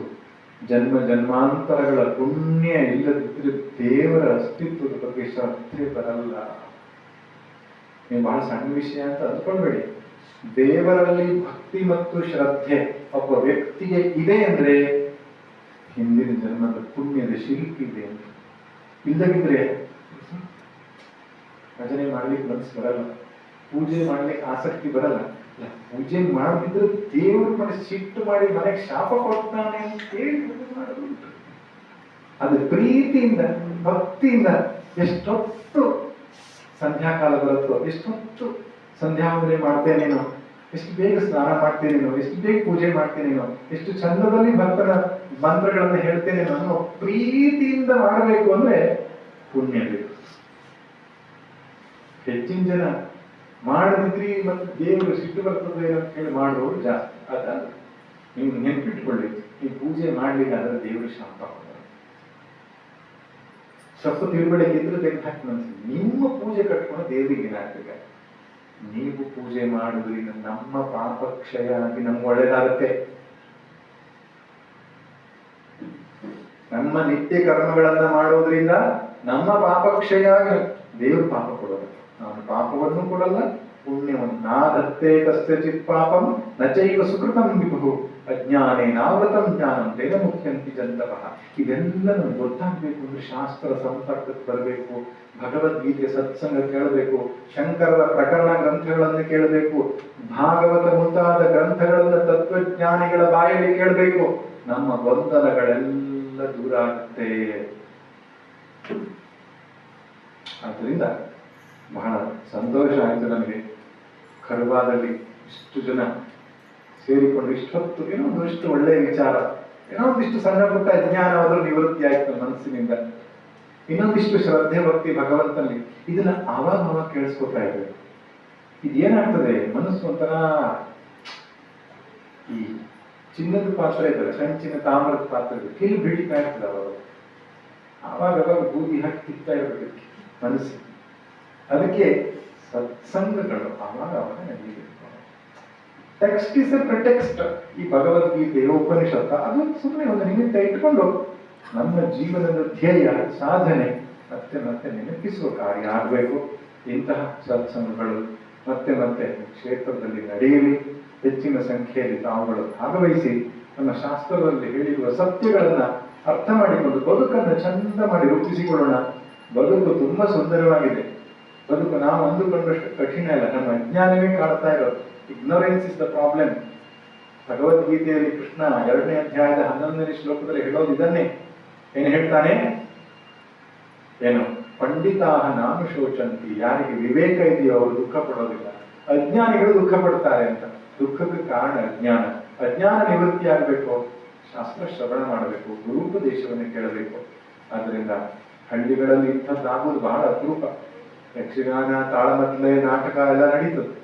ಸತ್ಸಂಗ ಪ್ರವಚನ ನಡೆಯೋದೆಲ್ಲ ಬಹಳ ಅಪರೂಪ. ಅಂದ್ರೆ ನಿಮ್ಮ ಊರಿನಲ್ಲಿ ನೀವು ಪ್ರಾರಂಭ ಮಾಡಿದ್ದೀರಿ, ಇದು ಇಲ್ಲಿಗೆ ಕೊನೆಯಾಗ್ತದೆ. ಈ ವರ್ಷ ಮುಗೀತು, ಸ್ವಾಮೀಜಿ ಮತ್ತೆ ನಿಮ್ಗೆ ನನ್ನ ಹತ್ರ ಕೇಳ್ಬಿಡಿ. ನಿಮ್ಮ ಊರಿನಲ್ಲಿ ಇರ್ತಾರೆ ವಿದ್ವಾಂಸರು, ಇರ್ತಾರೆ ಸಾಧಕರು, ಇರ್ತಾರೆ. ಅಂತಹ ಪ್ರಾಮಾಣಿಕವಾದ ಸಾಧಕರು ವಿದ್ವಾಂಸರಿದ್ರೆ ಆವಾಗ ಸೇರಿ ಈ ಸತ್ಸಂಗ ಶ್ರವಣ ಮಾಡಿ ಬದುಕಿ ಒಂದು ಧ್ಯೇಯ ಯಾವಾಗಲೂ ಅದು ಬೆಳಗ್ತಾ ಇದೆ. ಗುರಿ ಸ್ಪಷ್ಟವಾಗಿ ನಮ್ಮ ಮುಂದೆ ಉರಿತಾ ಇದ್ರೆ ಬದುಕು ಚೆನ್ನಾಗಿ ಸಾಗ್ತದೆ ಅಂತ ಹೇಳ್ತಾ ಎಲ್ಲರಿಗೂ ಆ ಮಹಾಗಣಪತಿಯ ಪರಮಾತ್ಮನ ಗುರು ಪರಂಪರೆಯ ಅನುಗ್ರಹವನ್ನ ಬೇಡ್ತಾ ನನ್ನ ಮಾತನ್ನು ಮುಗಿಸ್ತೇನೆ. ಸರ್ವೇ ಭವಂತು ಸುಖಿನಃ, ಸರ್ವೇ ಸಂತು ನಿರಾಮಯಾಃ, ಸರ್ವೇ ಭದ್ರಾಣಿ ಪಶ್ಯಂತು, ಮಾ ಕಶ್ಚಿತ್ ದುಃಖಭಾಗ್ ಭವೇತ್. ಓಂ ಶಾಂತಿ ಶಾಂತಿ ಶಾಂತಿ. ನಾರಾಯಣ ನಾರಾಯಣ ನಾರಾಯಣ.